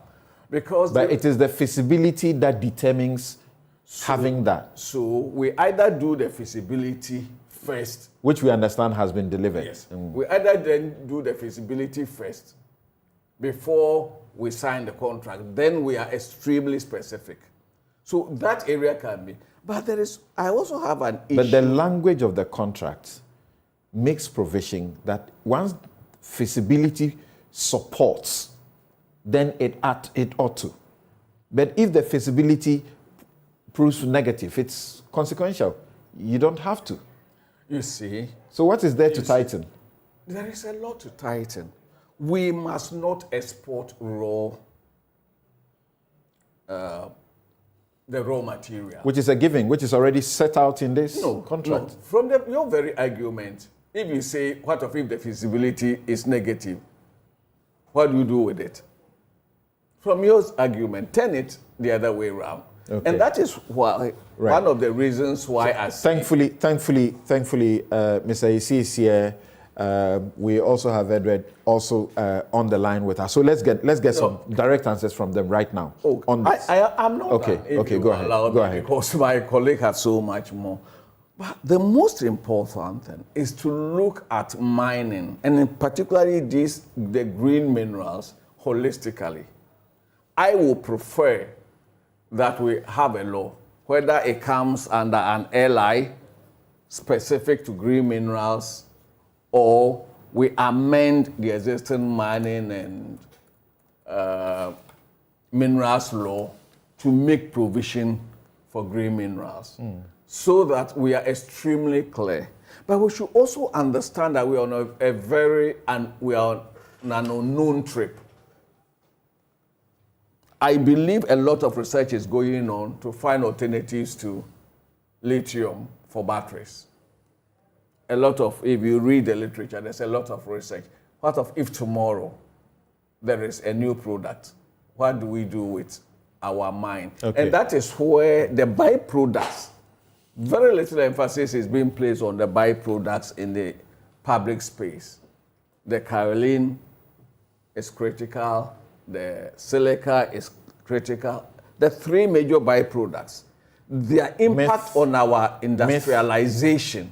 MIIF has a right to 40% of the lithium spodumene. I don't know. No, is it 40 or 50%? 40% of that. And is seeking to use that to leverage. Well, the document, I don't know if it's revised. The document I have seen is 50. Then yes. Atlantic and MIIF are to develop the feldspar value chain. That will go into our ceramics. Great. And our tile industry. And for me, that is a major. And that is good? No, it's good. It's Okay. good. That is major. That is major. Does that not, So does not answer your concern? It addresses a part of it, but the linkage and the discussion in the public space, the impact of this, if properly managed, on industrialization and manufacturing, that has had very little space. So far, it is just the mining, the lithium batteries, but the downstream effect, if we manage it well, it's going to help this country out. Okay, thank you very much. And I think the instructive part is about managing it well. Because, look, as I started in my introduction, we have done gold, we have done cocoa, we have done oil, and yet we are IMF. We are so poor, and we have our population, so much of our population in poverty. When these things happen, we begin with all the celebration. So obviously, it has to do with the management, the leadership to manage it. It's not about not having the resource. And also the quantum, let me just say, the quantum. For example, we over-celebrated oil when we got oil. We are producing only about 200,000 barrels.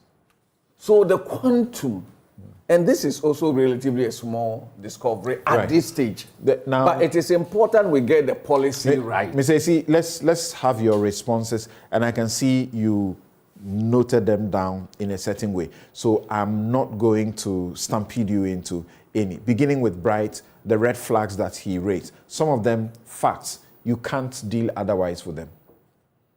Something, thank you. Some of them were also pure lies. So let me correct him. One, Zimbabwe did not ban concentrate. He said Zimbabwe banned concentrate. Zimbabwe passed a law, base minerals exports into bracket unbeneficiated lithium ores, order 2022, in December. They banned the export of raw lithium and imposed a 5% tax on the export of concentrate. They have just read their 2024 budget and they said companies should submit plans how to beneficiate it. So that is wrong. Zimbabwe did not ban the export of concentrate. As I sit here, concentrate has been exported. In fact, they are even doing Galamsey with their lithium. So let me correct him. The December law did not ban concentrate. So you should go back and look at his research. They've given all the companies 31st March this year, next year, 2024, to bring the very plans we are also requesting for by 2024 February. That's number one. Two, he also said the minister lied by saying that there was this 12% royalty thing. Let me correct him. I know of that law. And in any case, I'm the one who told the minister. We've had this 3% royalty regulation, 3 to 12 in 1987. It's been there. And the records are there. Something, nobody has ever paid royalty more than 3% in the history of Ghana. Nobody. Until 2012, when Dr. Kwabena Dufo passed this 5% royalty. Nobody. So we said, let us impose a rate that will be paid. So he was confusing what the minister said. This is a negotiated rate, 10%, which will be paid, as against the 3 to 12 that he said was the highest, but nobody paid 3. Because if you go to Chile, they have the margins. They have 8 to 26. That's the highest you can see in the world. So if he said that it is on record that we have had 12% royalty, what the minister said was clear. Never, and you see he referred to Anglewood 5%, Newmont 5%, etc. So this is the 10% that a company is going to be paid. It's different from the 3 to 12% range that we used to have. Under that royalty law, no company, actually people did not even meet the margins because you need to reach a certain profitability ratio, then beyond 3 will kick in. It didn't work. So all these were considered when we're doing the discussion, whether we should go for the Chilean model, 8 to 12. We said, no, nobody paid more than 3%. So I need to clarify that and put that in context. Nobody has ever paid 12% royalty in our history. Actually, nobody has even paid more than 5% in our history. So it's important I correct that misrepresentation. So he was suggesting to you what in essence constitutes royalty. If you have this to that, this bit to that, if you put all that together, you will get past what you are talking about now. Let me tell you. At a point, he shows us how the state had in excess of 50% stake. So what is historic about what you have done? No, again, let me correct you. The 50% he talked about in Ashanti was nationalization. Achampon nationalized AGC, and then there was a split, 55 to 45. Equity. And that is when, during the economic recovery program under Rollins and Co., we sold all those our shares. So Ashanti was nationalized. Yeah, so but it remains a fact. That's a different, something, let us correct this. I'm correcting 3 things. So allow me to correct that. That one, he didn't say royalty. Hang on. He didn't say royalty. He said stake. You hang on. He's made 3 statements that is out there. People are listening to us. I need to correct that. That's fine. That's why. Number 1, I'm saying Zimbabwe didn't ban concentrate. He got it all wrong. The law came in December. They banned export of raw lithium. They have just read their budget and they said they are giving everybody up to 31st March next year to submit plans for beneficiation. What we have in our law, I'll read it and we'll delve into it because he said it is loose, so I'll address that. 2, he said we've ever had 55% stake. Achampon NRC Decree 132, 1972, nationalized AGC.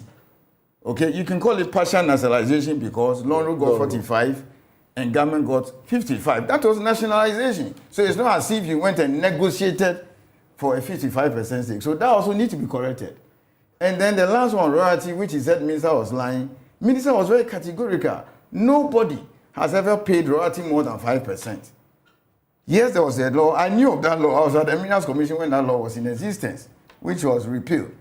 So that was a range 3 to 12. We examined all that. Nobody paid more than 3% under that law. So what minister said was very categorical. They are going to pay 10% royalty simpliciter. So it's important I correct that. So he got it all wrong. Zimbabwe never banned concentrate.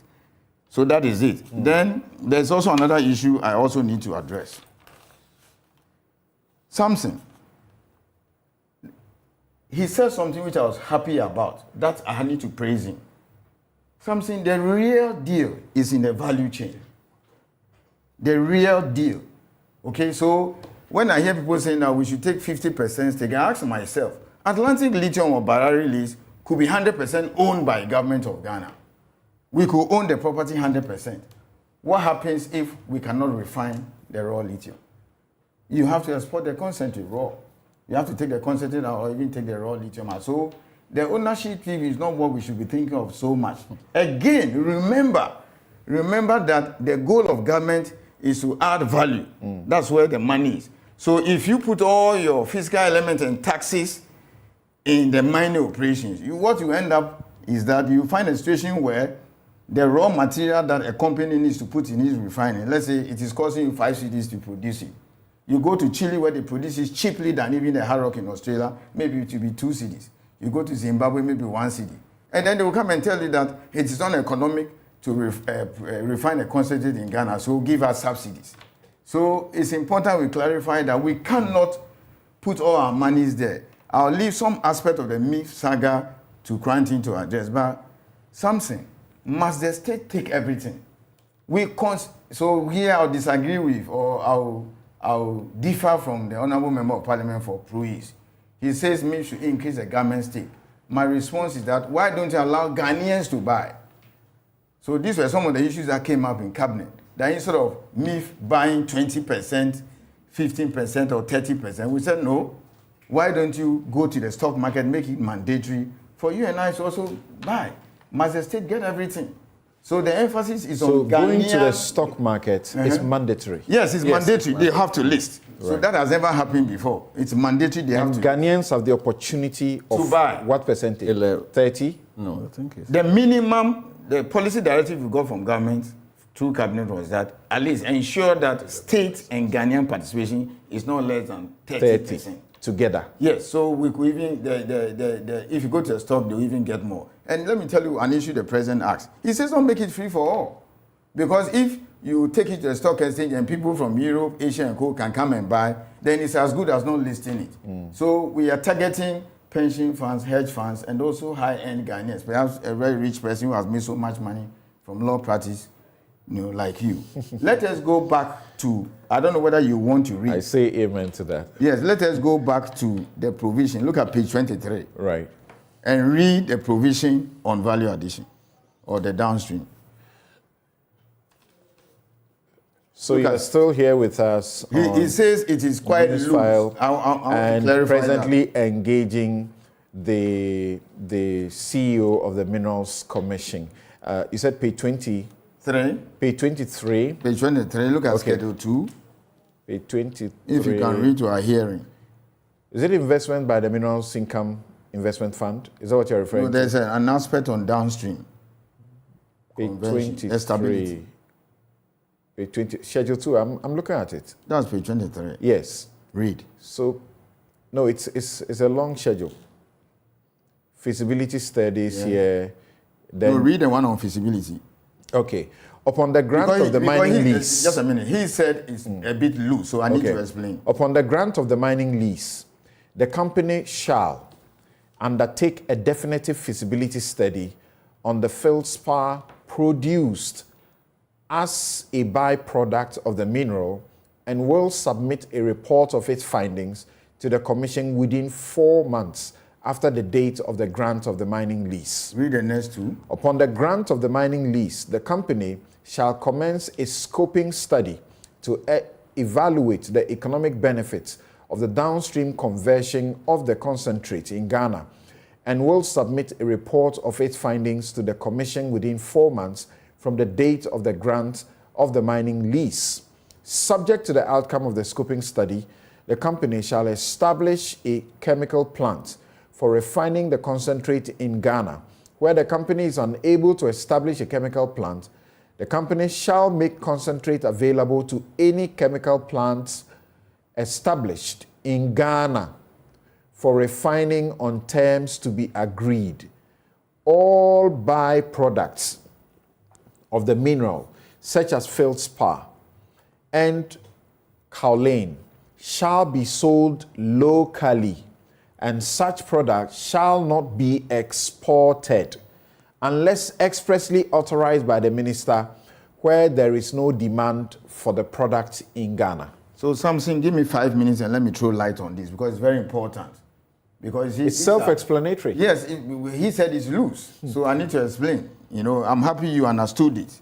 Samson, let's step back a little bit and look at the experiences of our gas development.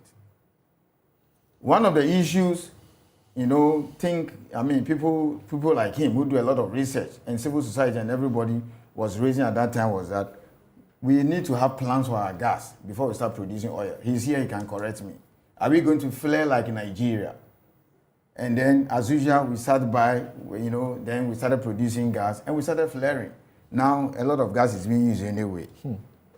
Remember, it is going to take no less than 14 months for the mine to be constructed.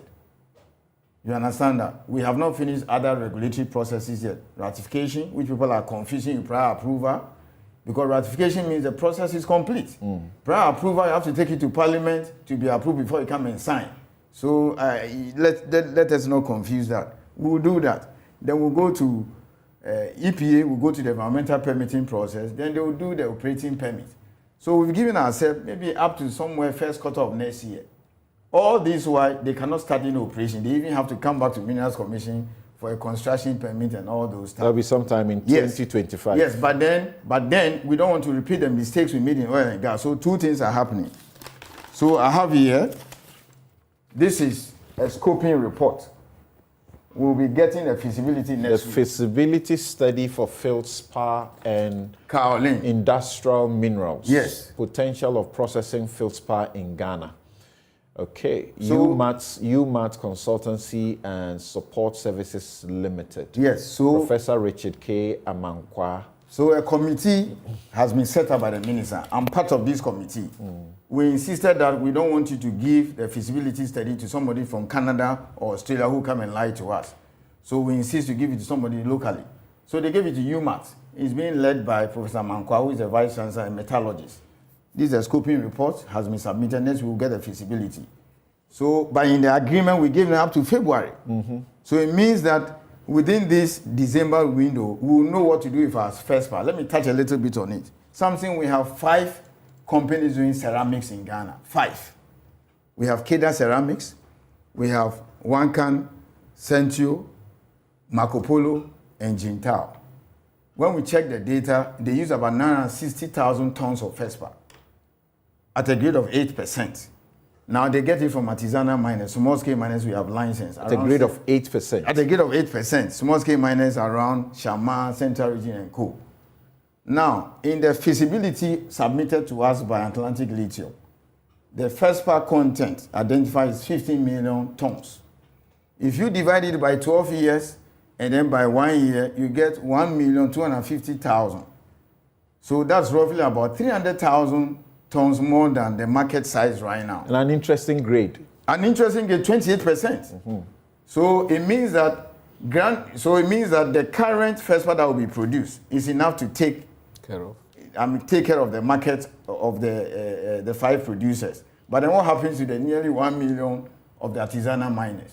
You're going to push them out of their job? No, they will go and buy from Atlantic Lithium because that's 28%. And the higher the grade, the cheaper, because there are a lot of impurities there. So by this December, we are already getting to know. Okay? Next week, we'll get the full report that will tell us the market size. What do we do? Right. And then it is stated there that you will not export feldspar and kaolin. Nobody is talking about that. So let me take you again back. Are you now beginning to see the reason why Kwame Nkrumah established a ceramics factory? Because they knew these things were there. So that's number 1. All right. Number 2, something. You don't just get up and say, let us set up a refinery. You need to do a study to know the project economics. For example, how much it will cost, what's the cost of power, location, all those things. That's what we're asking them to do. I'm also part of the committee, so it's not as if we are sitting alone. Somebody comes to lie to you that it's not feasible. We have given them up to February. Most likely the report to be ready. So by the time they'll be getting EPA permit, by the time we are out of ratification, by the time they'll be coming for us to construction permit, we already know whether or not we can refine in Ghana and what quantity. We already know what we shall do with our feldspar. All these things have been written into the agreement. So this is something that people are not looking at. So it is not loose, and I'm happy as a lawyer you understood it that way. So I don't see the looseness here. Bright raised a concern. One of the concerns was the discretion given to the minister in terms of the non-exportation of the material. So all byproducts of the mineral, such as feldspar and kaolin, shall be sold locally. Good. We all love to hear this in the contract. And such product shall not, this is express, be exported unless expressly authorized by the minister. But there's a caveat. Yes.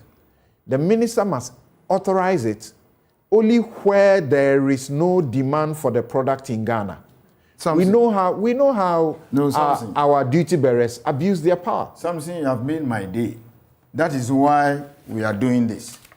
Instead of us to wait and sit, that's why we are doing this. Because you see, as I said, the feasibility report will be ready next week. So maybe by the end of this year, we will know whether or not the quantity of feldspar or kaolin that will be produced, Ghana can take it on. So if the report says that already I can see from the preliminary results that roughly what is contained in there is enough for the 5 ceramics. That's why I support the ban on ceramics. Okay? But then my worry is that what about the small scale miners that produce 1 million? So more or less you have already, if this report is anything to go by, more than half what the market can take. Right. So what minister will have to do, what all of us will have to do and put our heads together is to ensure that between now and the time they start producing somewhere in 2025, another company or other companies set up to make use of the ceramics. But if you're going to produce 2 million ceramics, you're going to produce 2 million tons of feldspar, and then your market can only take 1 million, then the only thing is to export the 1 million, which we are saying we don't want it to happen. So we are doing the study now, get the results, and then if you need to give incentives to even Ghanaians to use the feldspar, kaolin and coal to produce ceramics and other sanitaries, we'll do it. So it's like we are ahead of our time. Okay. So these reports are already taking place. Right. And Bright, just be patient, hold on there, we'll come to you. But let's go to MIIF before we also go to Professor Jampo to find out whether still his concerns remain. Because it does appear there's a lot of light being thrown on the agreement so that some of the misunderstandings will be dealt with. People have issues that 65 years of our independent life, we can still take control of our mineral resource such that we have to allow these investors to always come and get the better part of it. So that the prospecting processes, why is it that we can't be heavily involved? And we keep saying it's too expensive. Why can't we be heavily involved? So that, for example, this one, we would have had all the data. You got this data only because of this Atlantic Lithium company, because they did it since 2012. Why couldn't we do this by ourselves? So that we have the advantage of now throwing up the bits and determining what we want to do. Something, very simple answer. And that's why we're having this small-scale problem. Something, you tell politicians, give us money to go and do geological survey, resource geological survey, and I'm talking about for the past 30 years. So I'm not here for this MPP, NDC debate. I'm speaking generally of my experiences for the 21 years I've been in there. So we send money and say, look, give us money, give it to geological survey, they can do the exploration. And the sad aspect is that they have the expertise. They've actually got a new rig now. I'm sure somewhere next week it will be outdoor. So something has started. They tell us that what is the success rate? We say the success rate is 5%.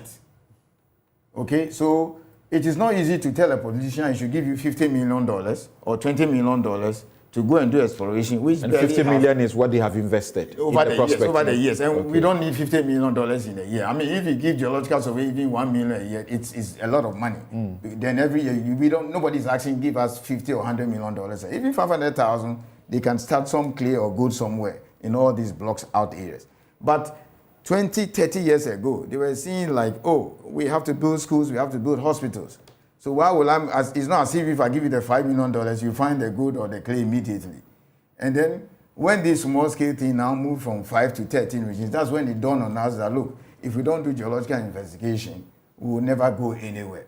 So thankfully, within the last 2 years, I am proud to announce that the monies have started coming for geological investigation. So, Honorable Member, we have, before you will be coming to the Select Committee, we have some budget now for Geological Survey and Minerals Commission to do geological investigation. But right now, they all understand, including himself, he raised this question at the Parliamentary Committee. So the inaction was the fact that we have schools to build, we have people are suffering from Guinea. Hold on. Finally to you. So it has started. Finally to you, Mr. AC. What are the odds that a company has spent since 2012 in all of this and invested up to $50 million US. What are the odds? If we had to exercise our rights of giving them the first right of refusal to want to open it up, what are the odds? What do we benefit? What do we lose? It's against our law. The mining law says that once somebody spends his money and do prospecting and he makes a discovery, he has a right of first refusal to apply for the mining lease. So again, the same law protects Ghana, which says that we have the right. Yeah, we have the right to refuse the grant of the mining lease, but then it should be on sound reason. What would be the basis? You should have a basis for refusing the mining lease. In this case, we don't have anything like that. Okay. So what we can do is to impose a condition and say we are giving you the mining lease, provided you do X, Y, Z. So that is it. Right. Now let's go to Edward Coranting, the Chief Executive Officer of the Minerals Income Investment Fund. Thank you very much for your patience, for staying with us. The issue that is being raised include that you could have gotten a better deal. You have 2 seats on the subsidiary, on the board. You have 1 seat on the international global company, but that may not mean much. Again, you have already started talking about making gains. How do you explain that? Gains from what?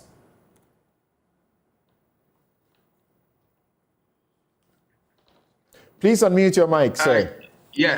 Good morning, Samson, and thank you for the opportunity. A lot has been said. Let me start with the self-congratulatory bit that my good friend Bright mentioned. I think it will be a bit disingenuous to say we were self-congratulatory. I think we need to put things in proper perspective and in context. And what we were explaining was how we got to that valuation and to give an indication of the gains made so far. This is a listed company. There's definitely the risk of shares going up and down. The risk of volatility, which Bright himself indicated, is clear. It's a clear and present danger. And even adding value to the investment or to the company's profile in terms of the lithium resources, we will push the share price up. So what we indicated was to put it in context that we had a low strike price in terms of valuation using a 15-day weighted average to arrive at purchasing the investment or purchasing the shares at $0.2598, which is 20 pence, and seeing the graph move up a bit, irrespective of the fact that the share price fell from 60 to 31. So we need to put that in context, and it was not self-congratulatory push. I think it's too early for that, as he rightly said. In terms of taking more or gaining more, I think it's important that, and also for listeners to realize that we always have to really play on a tight rope when it comes to these investments. We're a sovereign wealth fund. We're also trying to bring in investors into Ghana, trying to get into co-investments, going into partnerships, going into bilateral arrangements that will augur or garner value for the people of Ghana. So pushing too much and getting 3% and asking for more than 1 board seat or getting 2 board seats for a listed company is not really the norm when it comes to global investments. Even getting the 1% for 3% stake is somewhat unusual, but we have to negotiate hard together. And it's important that we have a panoramic view of the workings of Atlantic. And that's part of the reason why we went in for the holding company shares as well. It is also important that we piggyback on the Atlantic in their quest to look for other resources in other jurisdictions outside Ghana. So the 3% is a start. Like you said, we could increase it as time goes. But the most important aspect of the investment is what Honorable Commander Donko mentioned, and that's the local asset. So the local asset is where we put in, we invested a greater chunk, which is about 27.9 million, giving us 6% of the local project. The holding company were able to negotiate warrants at a fixed price, and Bright rightfully mentioned it, and we have it's an option. Whether we exercise it or not depends on how we see or how the trends go. So it's a question that has been asked, why we've not gone for more, but it's a very fluid situation. As you mentioned, MIIF is a commercial entity, and we could still continue buying more shares, selling more shares, and so it's a very fluid situation. For me, I can assure you that it being listed, there's a possibility or there's a chance of us increasing our stake in Atlantic Lithium. We'll be happy to learn about the gains you talk about already being made. I hope you're still with us. Are you? Hello, Edward. Bye. Yes. Hello. So yes, I'm going to ask you to talk to us explain to us the gains you are speaking about already. But you are making a 27.9 million USD investment in Atlantic Lithium. Is that correct? Yes, we're making 27.9 million in the local asset, Atlantic Lithium. Yes. Great. So the total investment is 32. Great. Yes. Help me understand, why does the resource owner have to contribute investment sum in order to gain equity? The whole explorable or exploitable resource belongs to us, Ghana. So our equity derives from the ownership, isn't it? Well, to some extent, yes. And I think Martin has sort of alluded to that, and Honorable Comrade Duncan has mentioned. That's why the carried interest comes in. And again, it goes to my point of us being careful when it comes to these transactions. Rightly mentioned the geopolitical aspects. You can't say that because the resource belongs to you, you push aside those who have made those heavy investments and take stakes like 55%, 40% for free. You need, as a sovereign fund, as a commercial entity like ours, to come in on commercial terms. What we're doing in terms of commercial terms is still increase the stake for the people of Ghana anyway. MIIF is still 100% Ghanaian owned. But we can't just claim that because the resource is here, beyond the free carried interest or free carry interest, we should use MIIF as an engine to take more or grab more from the investors. I think that will send a very bad signal to investors. At the end of the day, we sit here and say that we want to be like Dubai, Singapore, Australia, etc. It just didn't come by chance. It didn't come through nationalization. It came through correct and well-meaning bilateral arrangements, co-investments, attracting foreign direct investments into the country, and this is the role that MIIF can play in sort of directing the country towards reaching some of these goals. So we must be careful because when we make such statements, it smacks of attempt to nationalize. It's never worked, especially in our history. I mean, you hear Mexico, Chile working on nationalization, and I get calls that why is Ghana not moving towards nationalizing our mineral resources? We saw that in the 70s. It never worked. Right was right. There are about 36 mining companies. I've followed. Also, but what happened to these companies? I have followed Amanda Hassas. I don't know if that's the correct pronunciation. I've followed her. That's the director and secretary to the company. I've followed her in interviews abroad, and she's clearly, the Atlantic Lithium, they are leveraging on the Sovereign Wealth Fund to also, come and do this business. It's not as if they are the ones bringing the money. She speaks about having gotten at as many as 30 to 40 off-takers. And you can clearly see in the interviews that they are selling. So you are the ones helping them. you can get better. I'm trying to understand your point, but it's actually a positive for Ghana, and that you have these international companies.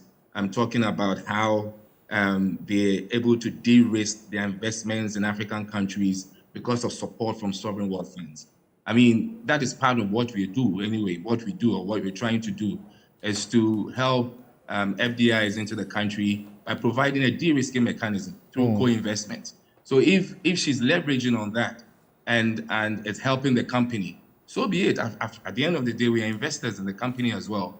But we must also note, and I think you mentioned it, that irrespective of they having 40 off-takers, etc., MIIF's agreement with Atlantic includes us taking up to 40% of the, initially we're initially negotiating at 50%, but taking up to 40% of the lithium produced by Atlantic.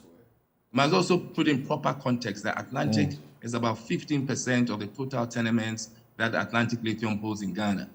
Then we must put it in context at variance with what Bright Simmons mentioned, that, Atlantic is a very small company. Ewoya is number 10 in the world in terms of prospects. And if you just allow me, let me just give you a bit of a brief. When it comes to large anticipated production capacity in Africa, Ewoya is number 3. When it comes to largest developer by anticipated production capacity, Ewoya is 5th. When it comes to largest anticipated production capacity globally, Ewoya is 10.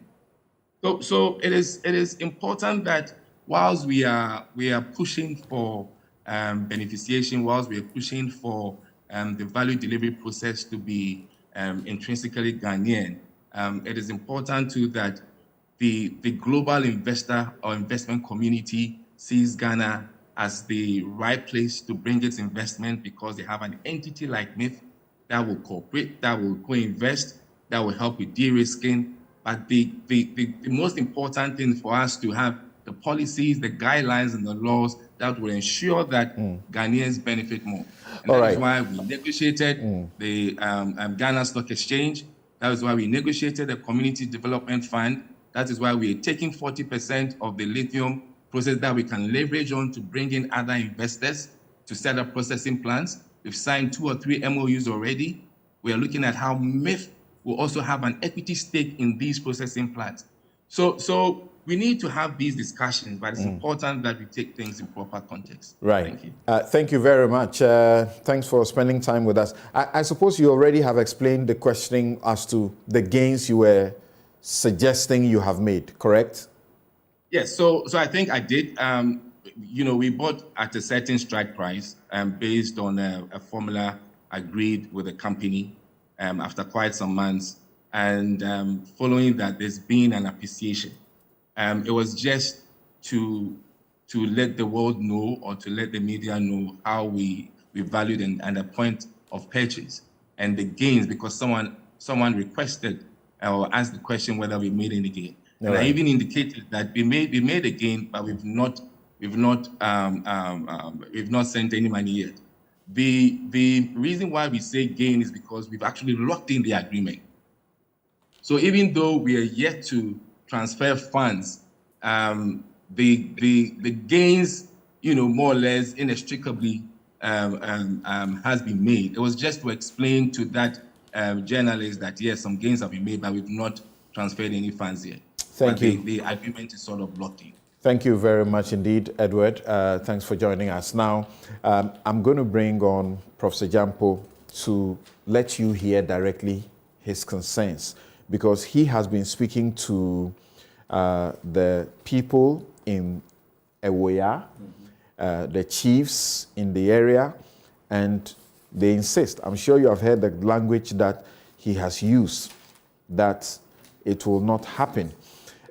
Let's see if, having listened, having read over the period, they can now tone down. But hold on, I want us to go to Bright Simmons. Hello, Bright.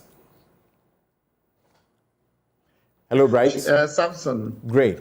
Thank you. So I have very specific responses to the chief executive of Minerals Commission. Yes, let's make them very quick.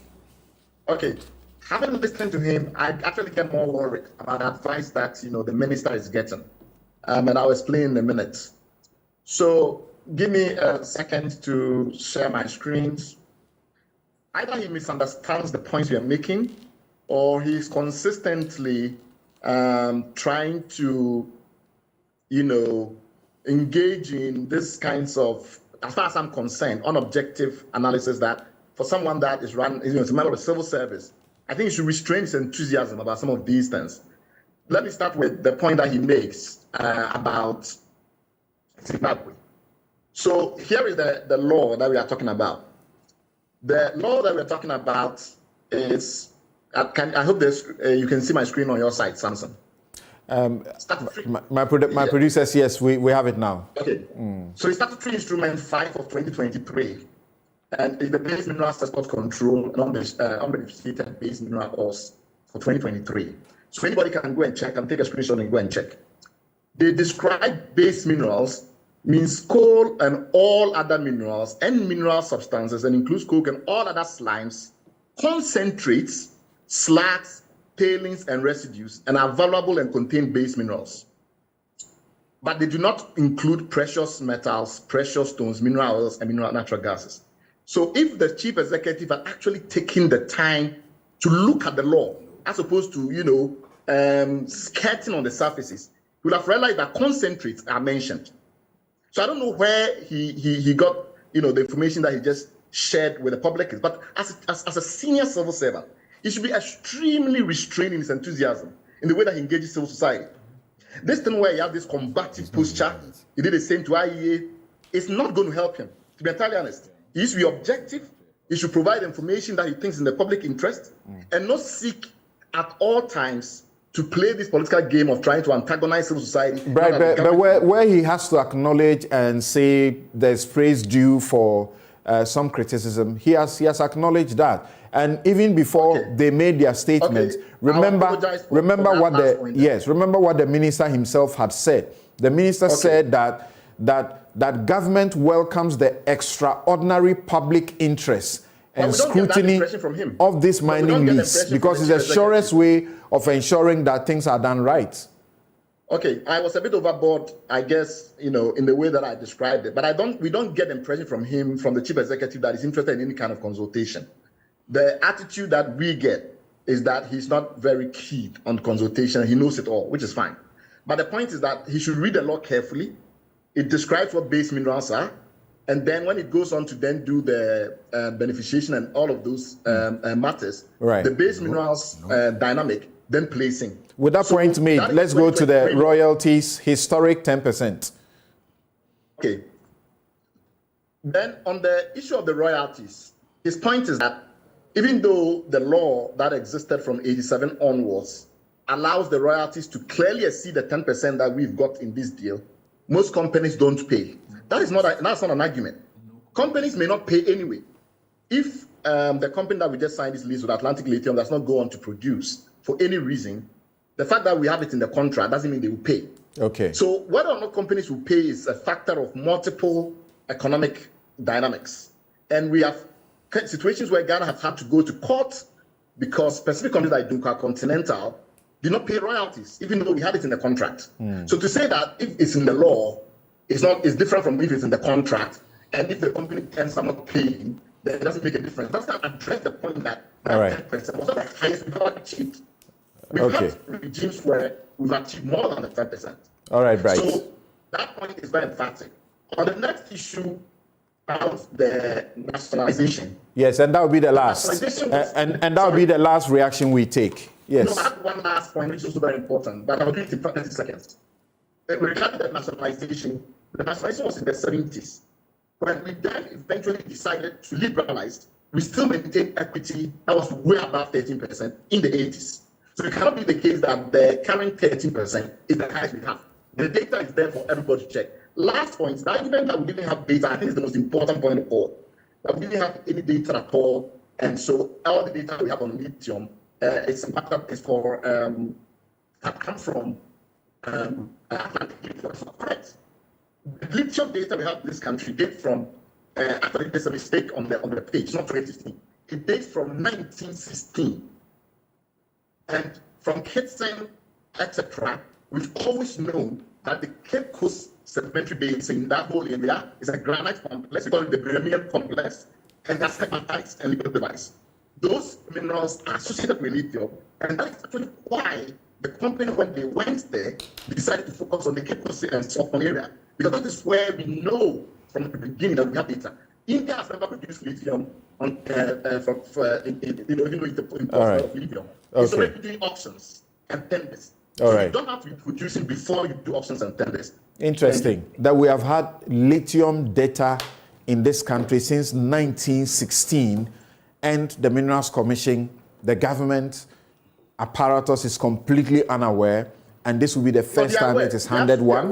That is very, very interesting. And we take a quick break. Bright, thank you very much for joining us and spending your time with us this morning.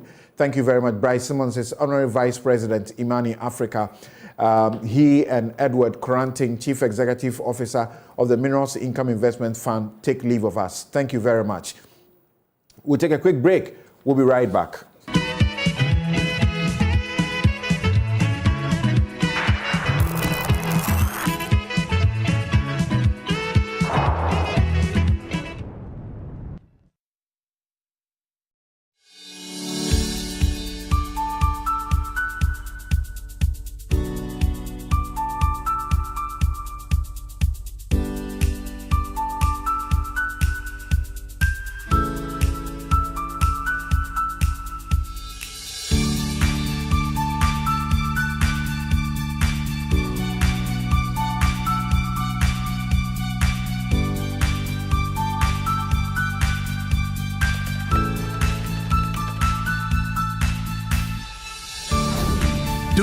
Never stops until the job is done.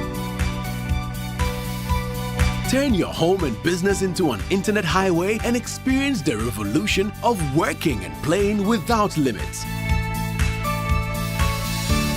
Visit broadband.mtn.com.gh to sign up for MTN Fiber for home and business today.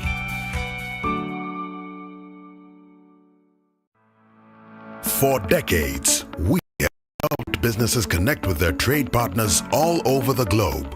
From Ghana to Burkina Faso, Côte d'Ivoire, Benin, Togo, Senegal, China, Morocco, France, Netherlands, and many other countries. We have made it possible to bring Ghana to the world. We have brought small and medium businesses closer to their customers across the regions in Ghana with our SME support facilities. We have brought relief and smiles to the faces of families with our employee personal loans. With our cutting-edge technology and digital support, we take the burden of complex thinking off you, making life simple. That is who we are, as close as a partner. Bank of Africa. We are indeed the African bank with the global reach.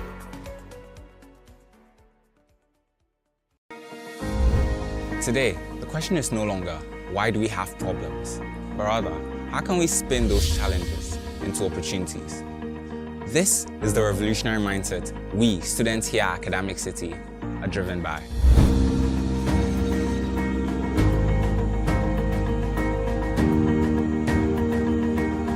Academic City, we believe that the challenges of today are nothing like the opportunities of tomorrow. Hence, we're poised for the future. And so we say, come join us. Pakuli. Biasanyani. Oyai Tibatane. Zalfula Nabia. Viens nous rejoindre. Brabe Kayam. Aw, Amarasat Shamego Jao. As we lead the charge to empower the next generation of future leaders. Academic City University College, redefining university education.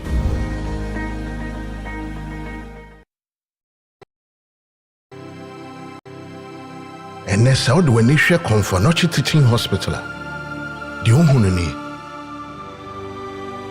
Yakrakrani Bia, and so the Adru the Agensem. And what when he has a BCC Ayasabi, man have fun into my pay for you. manase baby a esese nipa kokogye ayarehwe yewura asantehene otumfo osei tutu ababio e de ye na koma so ade se yebesiesie gi ama na chen kane ni mpo and then it ya was here fiti ase ne ye so and na uma me sidi ba ko maje uma me 100 cities maje achina meza maje so ye de egum na ye nsa bebe ga so kaza asme da ya su se ne ma me ni amre ni aja gada ba de we se da we so mpanimfo de wani bo a se ne hu no ayaresa bia a ese efata ne di mu ankasa nanso yankote adrumra eno ane ahanai ebehia wo mo a ansa ne suade hu we abem yikakra fama yikakra fa bo a ne yiya eyema yenyina bo a na otumfo Hill Cath project no enwie bayo obetumi afasa akwan mu bia so edi aboa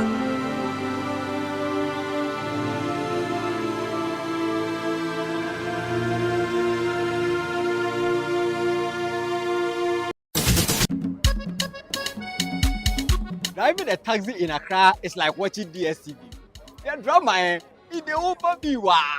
Last time, my passenger cried in my car, sir. Hey, she be pushing her papa. DSTV there, it go over you. Another one. Magnifique.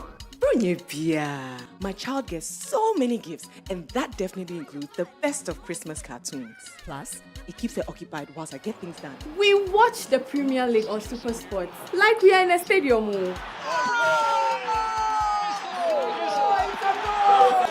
That was not an offside. Rashford was in an offside position, but he wasn't interfering with play. And Bruno scored. This Christmas, dear, entertainment galore on DSTV. The content just go over you. Dial *759# to reconnect or stay connected now. And it's been given. Man can't tell when they were cool. Ha! Are you cool?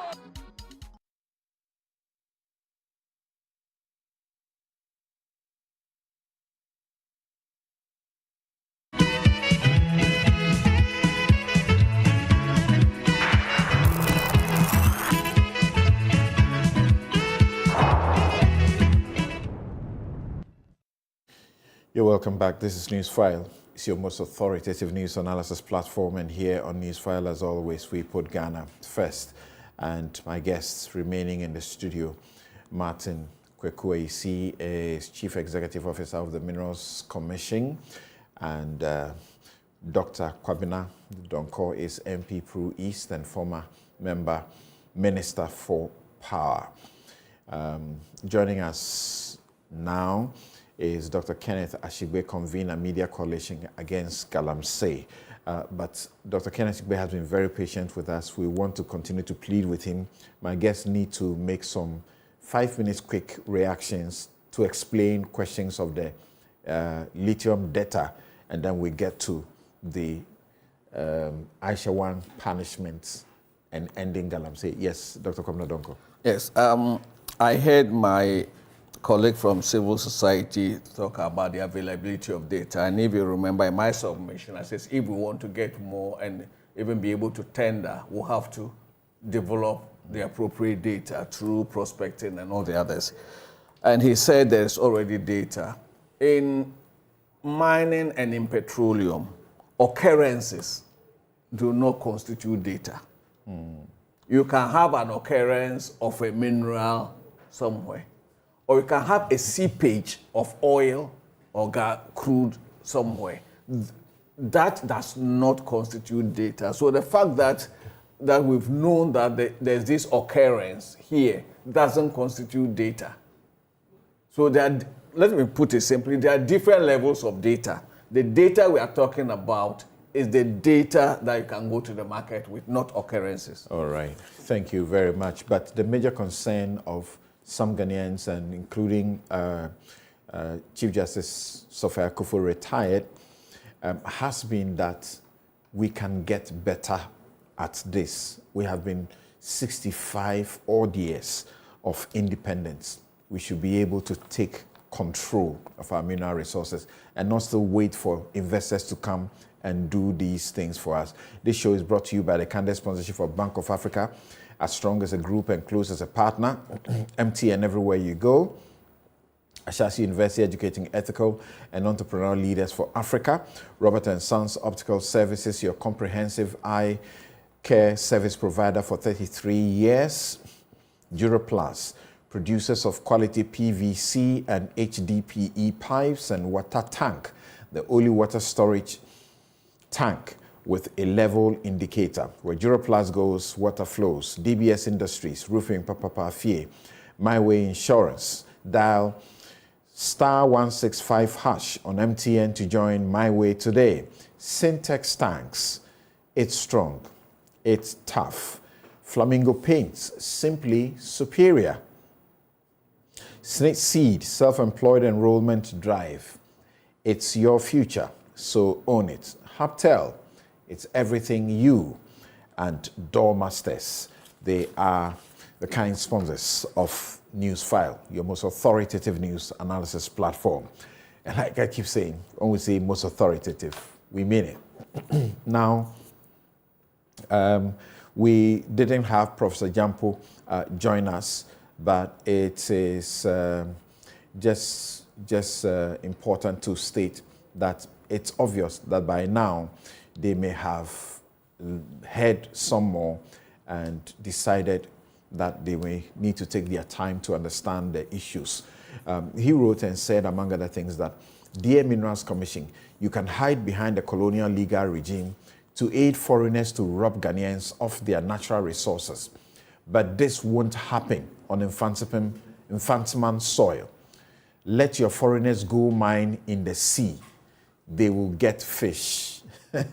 They've spent 50 million investment since 2012, exploring and bringing to bear what you didn't know exists in your backyard. He said, can a Ghanaian investor go to Australia to mine lithium and take 87%? Okay, so all of this, now there is a lot more illumination, and give the Australian government only 13%. Investors can't be sensible than us. We sat in the same classroom with some of them and beat them in exams. I just had a discussion with two key chiefs in Infantiman. I have sensitized them, but why are these foreigners coming, cornering the chiefs? There are many educated elites in Infantiman. Why are they not being spoken to? And then said a few other things and said the mining will not happen. Well, now we can move on. So let's move on. Yes. Bring him on board. I find his language. I'm not bringing him. I'm going to Dr. Ken Achigbe. He's using very foul language all over media. Okay. So just caution him. He's using strong language. Yes. Which you don't like. Yes. All right. I mean, any decent person should not tolerate. His students will not speak to him like that. So if he's going to call ended by saying, arise Infantiman, arise Ghana. We have given our gold and oil to foreigners virtually for free and are going round begging IMF for coins. We want to do same to our lithium. Not all Ghanaians are dumb. He can speak his mind. We're not right. By showing his strong language. Dr. Ken Achigbe, thank you very much. And once again, our apologies for keeping you on this for this long. We know all of us, our Saturdays are busy. We must take care of very important things. Now, Aisha Huang, you, convener of the Media Coalition together with Occupy Ghana, initially, when the charges were pressed, you were not enthused, and so you issued statements and, implored the Attorney General to make sure that they had a watertight case. Speedily, the prosecution has come to a close, and Aisha Huang has to face her fate. 4.5 years in Ghanaian jail. That should be good. That should help in the fight, shouldn't it? Well, thank you very much. Samson, and thank you. Let me just say that I believe that the conversation on this lithium, it's good. But again, I would just urge all of us to be mindful of the language we use. We should do it in such a way that the deal definitely looks better than what we've done. But I completely agree that we are over 60 years. So those of us who are commenting questions, let's do it with the humility that we might not know everything. Those who are also have checked the deal, let's also have the same humility and realize the fact that all we need to do is to try and get better for ourselves. And there might be some major changes that would have to happen, and we as citizens would have to be part of it. We might have to sacrifice and get our skin into the game. So that's the only thing I want to say. And then let me quickly move on to Aisha Huang. Right. I am happy. There are a few things I'm happy with. The judge, right from the point when she took this particular case, she's demonstrated what it means to be a Ghanaian and to be a professional. Aisha Huang, a security risk, she ensured that she was not granted bail. Then we've seen how speedily the case is run. And then there has been some conviction. The only challenge for me, and happily now the Attorney General is going to appeal it. And not being a lawyer, I was a bit confused and a bit that, 4.5 years for the damage that Aisha Huang has done to us. And then also of the fact that, the Act 995 stipulated heavier sanction, but then the argument was that it was done when the old regime was in place. But so I'm happy that we're going to be able to test it. But people like the former senior minister and co, need to come. They owe us some apologies. The challenge with the fight against illegal mining was when the former Attorney General filed an Oli prosequa, and when he also came and made that. Aisha Huang has been prosecuted.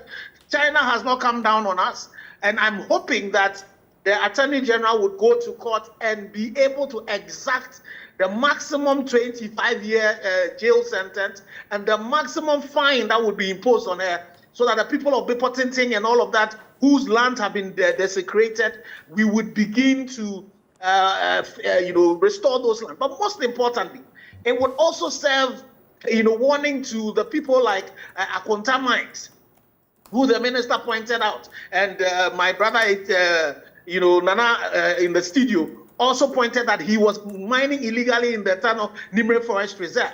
The likes of Heritage Imperial, who were giving, who had prospecting licenses and had excavators in forest reserves and were mining, and other people like that.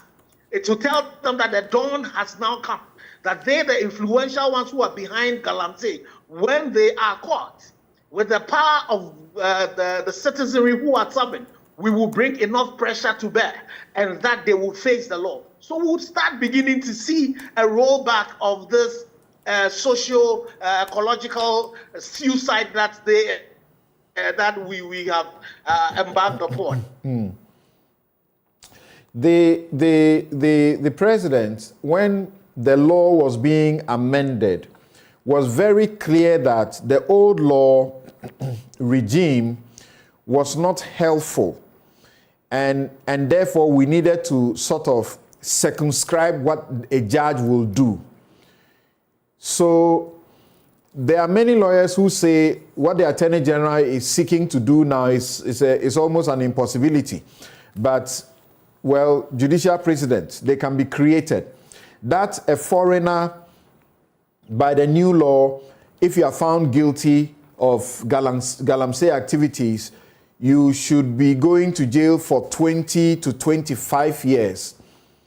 It's a difficult one to get. There are those who also say 4 years, 4.5 is enough punishment. Why do you want the person to go in for 20, 25 years? What do you gain by that?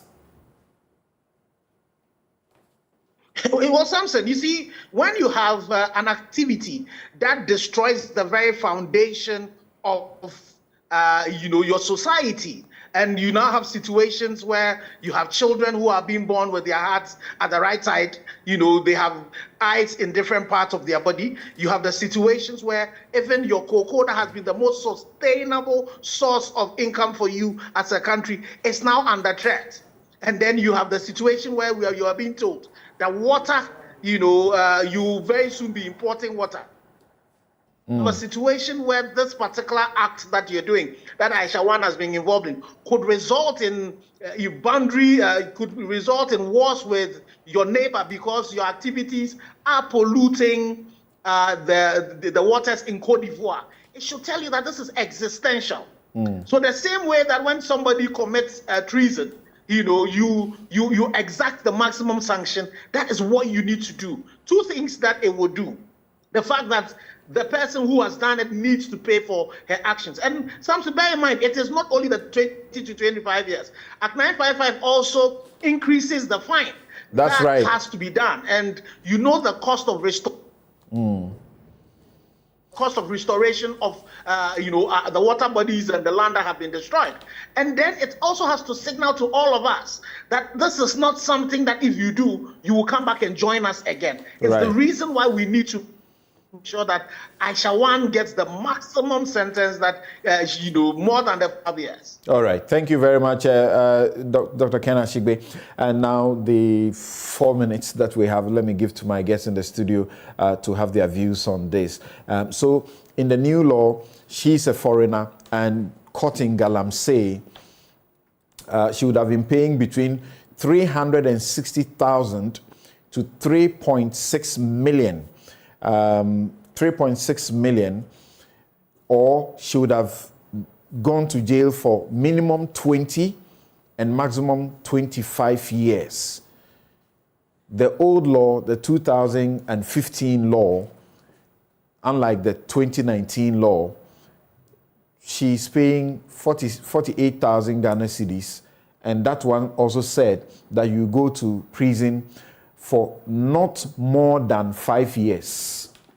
Yes, Dr. Koradonko. Yeah, society is, both society and law are incremental. In 2015, the level of Galamsey and the damage of Galamsey is not what it is today. And therefore, it is only right that, having seen the increasing level of Galamsey and destruction of Galamsey, we review our laws. And that's why society is dynamic. What I wonder is that what's happened to Ghanaian political bigwigs who have provenly been involved in Galamsey? What are we doing? And what has also happened to their accomplices? She didn't do this alone. She had accomplices, either in officialdom or the boys on the streets. What's happened to them? So we should not be seen to be only targeting foreigners. Okay. We should deal with all those who were involved in that crime. If we do that, no country can come and say, why are you jailing our citizen? Because your citizen was part of a syndicate. All right. I think that is where, by the way, what has happened to the fight against Galamsey? Interesting question. Yes. In a minute, what would you say? It's ongoing. This is good? This is good? Well, it's on, let me say this, it's ongoing.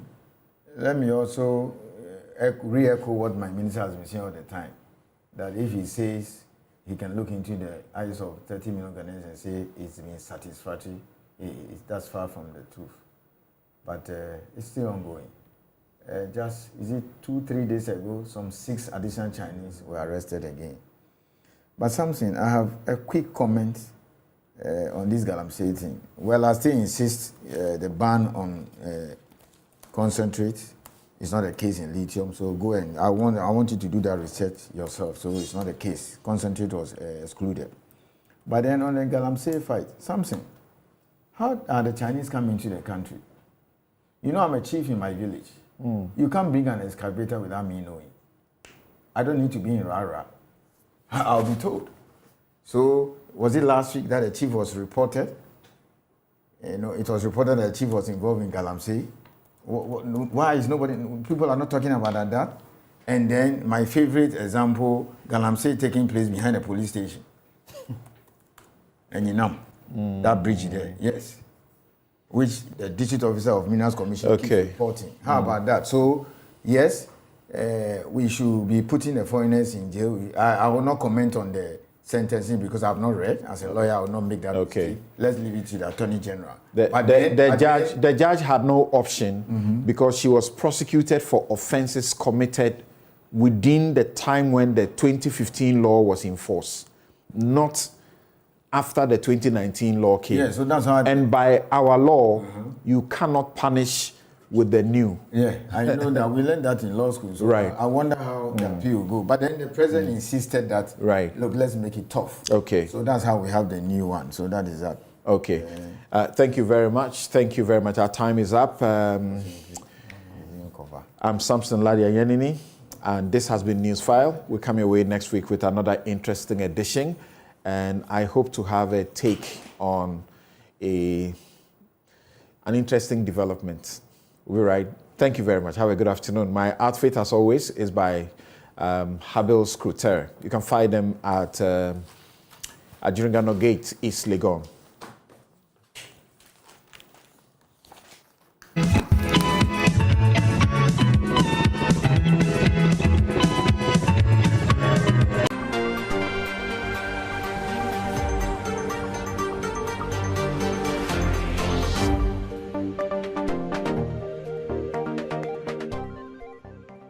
National dialogue aims to explore radical solutions to a national crisis.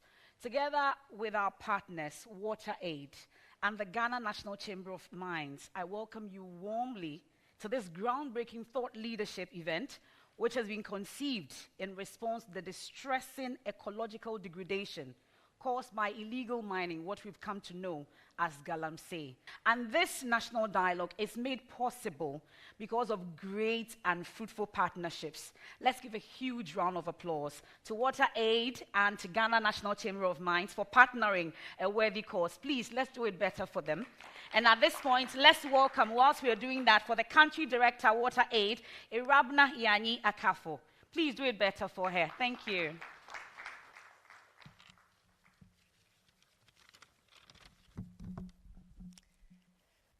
Good evening, ladies and gentlemen, distinguished guests, esteemed partners, and fellow advocates for a sustainable future. I stand before you this evening as WaterAid Country Director, but also as a citizen who is very much deeply concerned about the future of our water resources and forests. Today, we gather here to witness the unveiling of Poison for Gold, a documentary that exposes the harrowing consequences of illegal mining on our cherished land and water resources. These activities have ravaged our forests and polluted our water, the very lifeblood of our nation. And we owe our gratitude to Erastus Asaridonko and his team for their daring journalism, shining a light on this dark issue. Their work is not just a documentary, it is a wake-up call once again, urging each and every one of us to stand up against the destruction of our natural heritage. The crisis we face today demands more than words. It calls for immediate, decisive action and a sustainable policy reforms that will make lasting impact. Our past efforts in combating illegal mining through well-intentioned